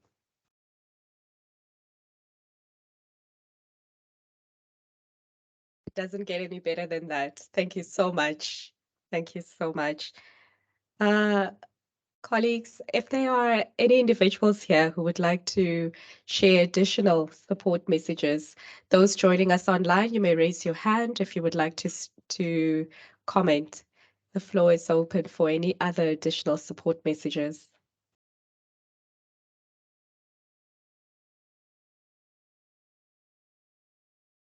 Perfect. Thank you, Doctor. A mic is coming to you, of course. Thank you very much. I've just noted the mention of learning for earning, and it's very important. And I wanted to put into the room the idea of entrepreneurship education. And it's not something that I've been aware of it. I know it exists, but I didn't realize how prominent it is in some organization, institutions, colleges. I had the privilege of actually visiting a university this year and seeing that university is making entrepreneurship education part of every course, no matter what the student is doing, a module, for example. So just to throw that in, thank you.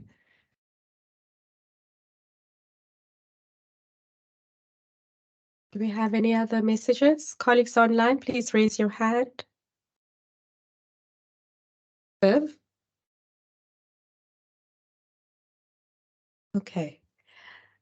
Colleagues, the next part of the session is quite an exciting one. I'd like to encourage all participants to please participate as you have been. Prof. Lawton and Dr. Barnaby will facilitate, well, not facilitate, but respond to some of the comments that may come or questions during this session. There were 2 questions that were posed, and you've already started to respond to that. But if there are any additional comments, I think Prof. Ben had referred to funding, and some of our colleagues here had also pointed to some quite important points relating to the examination of policy, transparency, competitiveness, and a range of other topics. If you would like to add on to that. Yes, Prof. Just a response that's not exactly definitive, because for me, definitive is when NSFAS puts it in writing. That is what we fund and how we fund it. But at our university, we discovered that all of the students who did do a higher certificate, they're funded for the first year. And of course, if they repeat, they're funded for the second year as well. And the N+1 system that they have is if you do a higher certificate and you articulate into a diploma or degree, the N+1 then drops to an N. While that may be problematic if you're carrying a few modules at the end of your journey, it's not the way it used to be, where one qualification only. If you do a higher certificate and you pass, unfortunately, we can't fund you for the subsequent qualifications. They've heard, and now all of the first and second group of students who've done our high certificate are being funded in the diplomas and the degrees of their choice. Where they're not being because of issues that have got nothing to do with the general availability of NSFAS funding for them. And for me, and again, not formally in writing that I've seen, if you're offering a joint qualification with a TVET college, the higher certificate as an example, is on the PQM of the university, and so falls into the same category. If it's a 1-year diploma, sorry, 1-year high certificate followed by a 3-year degree, hypothetically, a maximum of 4 years of funding is available to you. For me, that's a step in the right direction, but not all the way to where it could be. It's the beginning of the journey.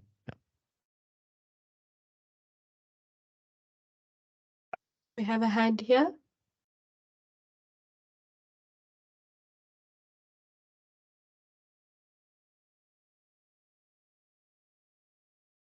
Thank you. Thank you. I would like to ask a question pertaining to the issue of articulation. There are programs like management assistant. Students there, they are doing subjects like computer practice, information processing, office practice, and communication. There is not clear articulation pertaining to that. Maybe I can get assistance if they want to articulate to the universities. What is it that they must do to ensure that they qualify? Thank you.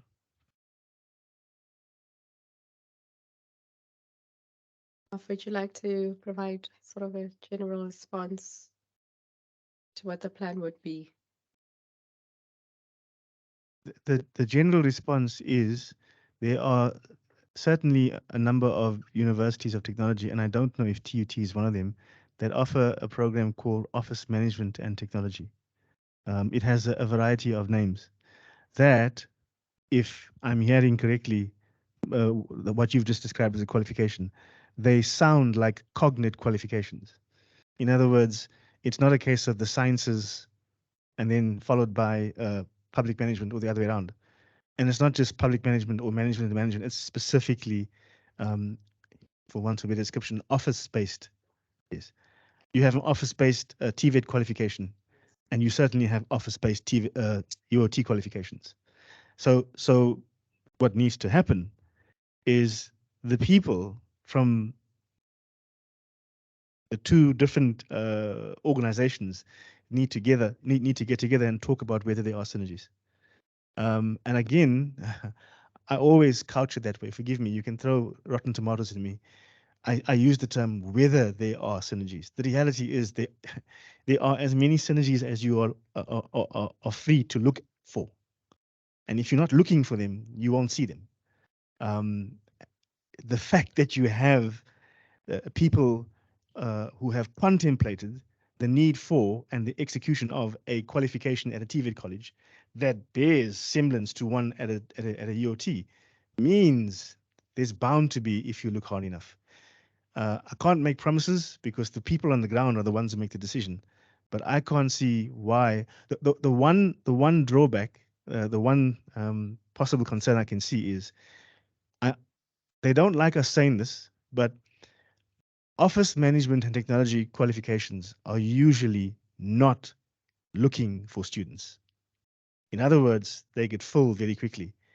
And if there are any people here present that I might offend by saying this, please talk to me and you can see where I'm coming from. What we hear is a student will try to get in A and for whatever reason doesn't succeed. They then try B or C, I don't know how many attempts they do, but one place that you can almost always get in is office management and technology. And the reason for that primarily is they have the lowest admission scores. So therefore, they're not going to be wanting students, in want of students. And they may then say, well, we have plenty of students. Why would we want to choose yours? And I think a sound argument needs to be prepared in response. Thank you, Prof. You answered. Thank you.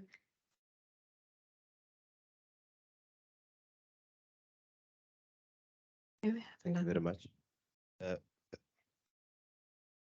Just taking cue from Prof. Latende, at our institution, Central University of Technology in Free State, we discontinued higher qualifications in office management, only offered at the diploma level. And how did that happen? When we recalculated, we realized that indeed, this is one program where you never short of students. This is one program that gets full before even the registration opens, is full already. So we moved away from that. We developed what a program called applied management. And that program is pulling all these different streams into a higher level. It's advanced diploma in applied management. And students from TVET colleges, who, in my view, I always encourage that they don't exit after N6. They remain and complete 18 months and acquire national end diploma and apply for that applied management advanced diploma. Is one option that we have. The second option is in business management. Those subjects, they overlap from office management and management assistant, they overlap.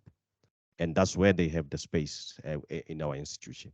And I think we may have to do just a local or institutional benchmarks with other UOTs and see how best can we really deal with that, because you're correct. Programs like management assistant, somebody is looking at the management assistant at the university level, and it's not there. It's called office management, and in ours is OMT, office management and technology, something like that. So there is opportunity, but the most important thing is student at TVET colleges, let them be encouraged to complete their 18 months and acquire their diploma. I know there is a problem at DHET. Issuing those diplomas can take forever, but it's really best that they complete that, because they get full recognition and they articulate easily into higher qualifications. Thank you. Thank you. We have a question online. I just want to go to the chat, colleagues.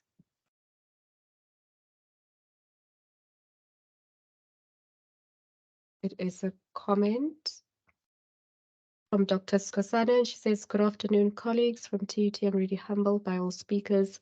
I now see the possibilities of collaboration as well as joint offering of the qualifications. I'm looking forward to working with TVET colleges and developing joint qualifications that will benefit a wider pool of our students from both TVET and university." That is a lovely comment, right? Yeah. And she's Dr. Skosana is in education, right? She's in education, so, and formerly from? Oh, okay. That's lovely, right? Okay. Colleagues, are there any additional comments or questions?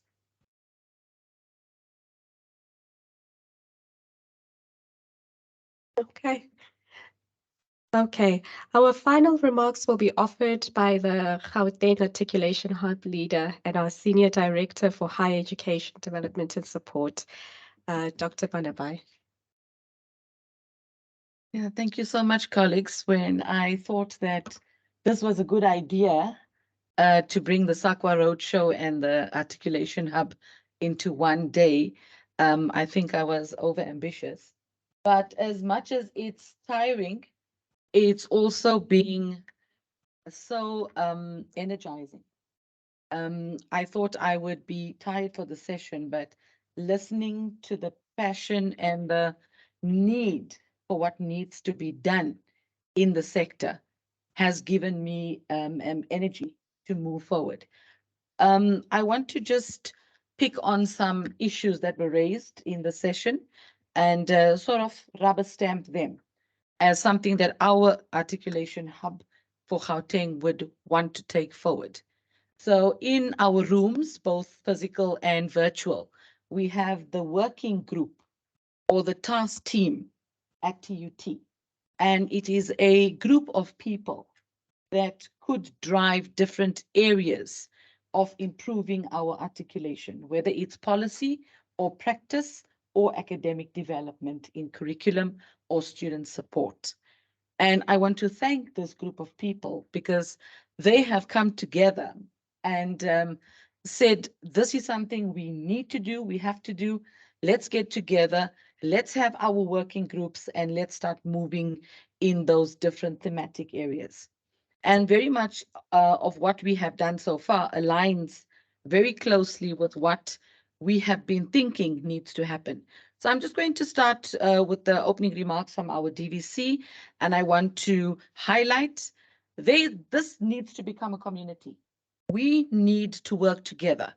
All sectors, whether it's a CETA, whether it's a TVET college or a UOT, we need to become a strong community. And I think under Prof. Lawton's leadership, this is definitely gaining traction. So we are now part of this community, and we commit to bringing our part, whether it's research, whether it's a higher certificate, whether it's a program, to making sure that the national project gains traction as well. Prof also talks about intentional.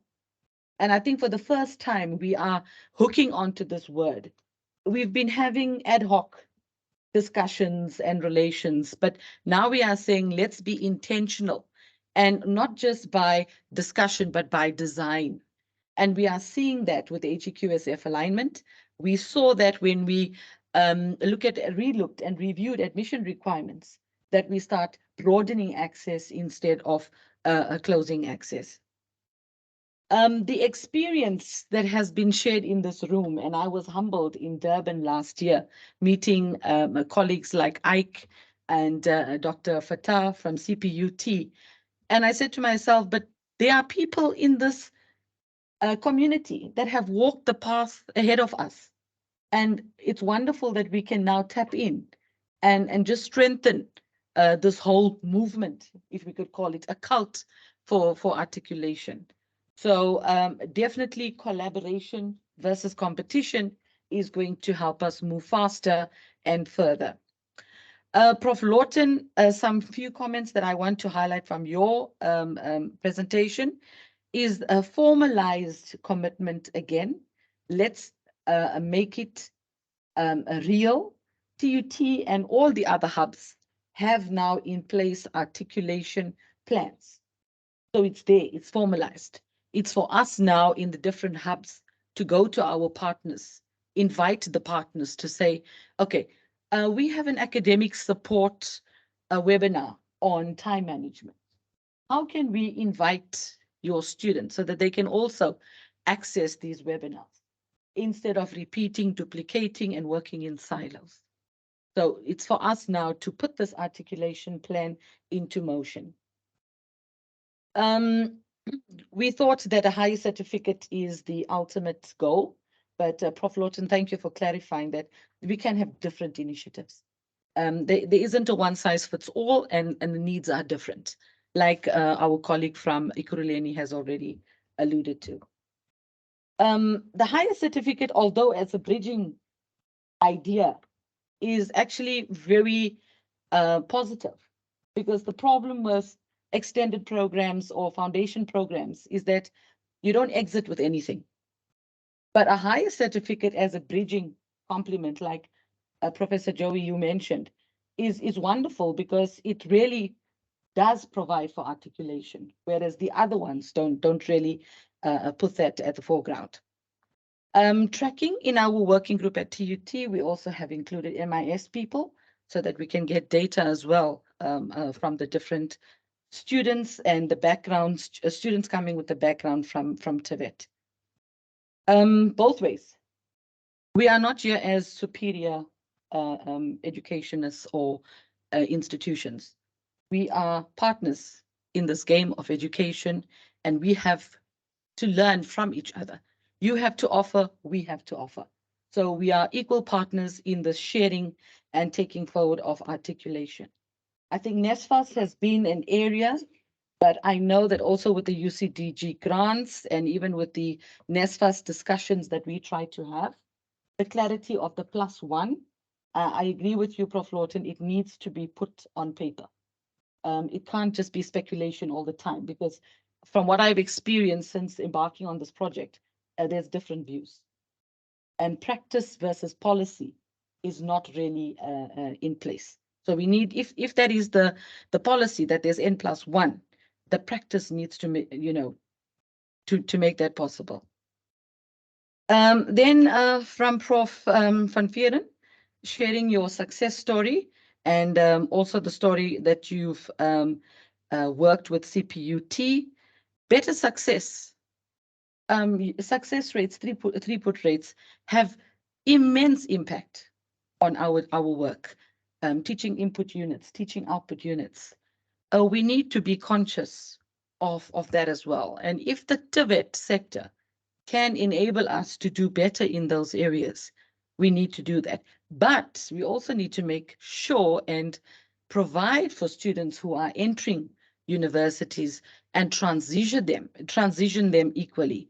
So currently the sector has a lot of first year experience programs, but they almost deliberately for students coming out of your normal schooling system. We need to think about and do research about what would the difference be in terms of transitioning needs for TVET students versus normal students coming from the high schools. You presented your first-hand example of articulation by design. So thank you for that. You can see the seamlessness that we are all speaking about this morning, advocating for, and really are hungry for seamlessness. And then Dr. Heidi came in and she gave me this idea of a spider web of roots, you know, and that's what we need to do. If you think about what 4IR needs, upskilling, reskilling, you know, we can't have long processes and programs because it will be outdated by the time you qualify. So we need to think about these learning pathways, flexible pathways. Is our RPL, I sometimes chair the RPL committee, and I see that it is a paradigm issue. It is the biggest issue because there's still statuses that if you come from a private college, you know, it's not up to standard, or if you come from this college, you know, we can't do it like that anymore. We need to create and look for seamless, flexible pathways into the system and into the institution. So SAQA's role is policy, including DHET and CHE as well. But our role as hubs is implementation. But we need support. Some of our colleagues alluded to resources, as well as you are doing collaboration in projects. Looking at why things are not working and also sharing best practice from other institutions like we are currently doing. Then Mr. Vele reminded us that this is an issue about a very long-standing gripe in our country, an issue of social justice. We are too late, in fact, so we need to gain traction now. The issue of the Constitution and the policies on access and RPL have been around for too long. And I want to bring in also the language policy. We've been having these things, but without the due monitoring of implementation, which I must commend SAQA and DHET as now taking a new turn in not just putting out policy, but also putting implementation plans and monitoring plans to make sure that what we say is done. So I think that's how we're going to navigate what is the regulatory as well as the institutional roles and responsibilities. Mr. McFarlane, single integrated system. Again, this idea of webs, seamless moving of people from qualifications, from institutions, whether it's international, whether it's local. But the global community is becoming small. Micro-credentialing is becoming big. Micro-credentialing is essential for 4IR because of how quick information is changing. That you can't delay in long-winded qualifications anymore. And then also the lifelong learning, and I love the idea of the lifelong earning. It really hit something in my mind, as I'm sure it has for everyone else. But the NQF needs to be an enabler of this seamlessness. You have presented some data, and I'm sure it is true that your level of qualification could minimize your chances of unemployment. But as I said, the NQF needs to make sure that this is seamless I spoke about that, and then Dr. Fattah shared, yes, the review of policies. We have our RPL, we have our CAT policy, and then the DHET articulation policy. How far is that, Dr. Bolton? Oh, sorry, yes, the CHE. Yeah, we were asked to give comments, and I know there was a lot of comments given on that. But she reminded us about the need to review policies, admission requirements, and of course, collaboration to strengthen the sector. And acknowledge your willingness to work with us from CPUT to take this movement further, Dr. Fattah. Mr. Ike from CUT, focus on articulation and RPL. You being a living example of what we need to do. You being, and also Pretty as well, being living examples of the potential opportunities that TVET leaving students or TVET completing students can bring into a university. So thank you for sharing that. You mentioned you have a rich database. So how can we add to the database? Do we need to recreate databases as a national movement? How can we hinge onto that instead of starting again? Maybe things that we could think about as we move forward with the Gauteng hub as well. You also showed there's better success and throughput rates, and I spoke about that. The idea of will exchanges, it's becoming harder and harder to place students. So if TVET and higher education institutions can work together to place students, it's a win-win for all. Prof. Lennington, thank you so much for your words and request to, let's remove these artificial barriers. Let's make a web of flexible pathways a reality, and it's up to us. Collaborate rather than compete to take the sector forward. And then our last speaker from the TVET colleges, from the Ekurhuleni. Your eagerness to join us is well received, and we are excited to continue. Whatever joint collaborations we already have, let's strengthen that. Let's take it further. We need to move to a next level now. We are saying that we have agreed, today we have agreed that we are going to work together to create opportunities for students, for staff, both from TVETs and from universities. We need to enact that. Research projects, yes, very important. Sharing of best practice, marketing. Sometimes I remember when I was HOD in education, students walk in, they have no idea. You got to sit with them and do career counseling. How do we market articulation possibilities to the layman in the street, to something that parents can identify with? There is such a need to break this knowledge barrier about how do we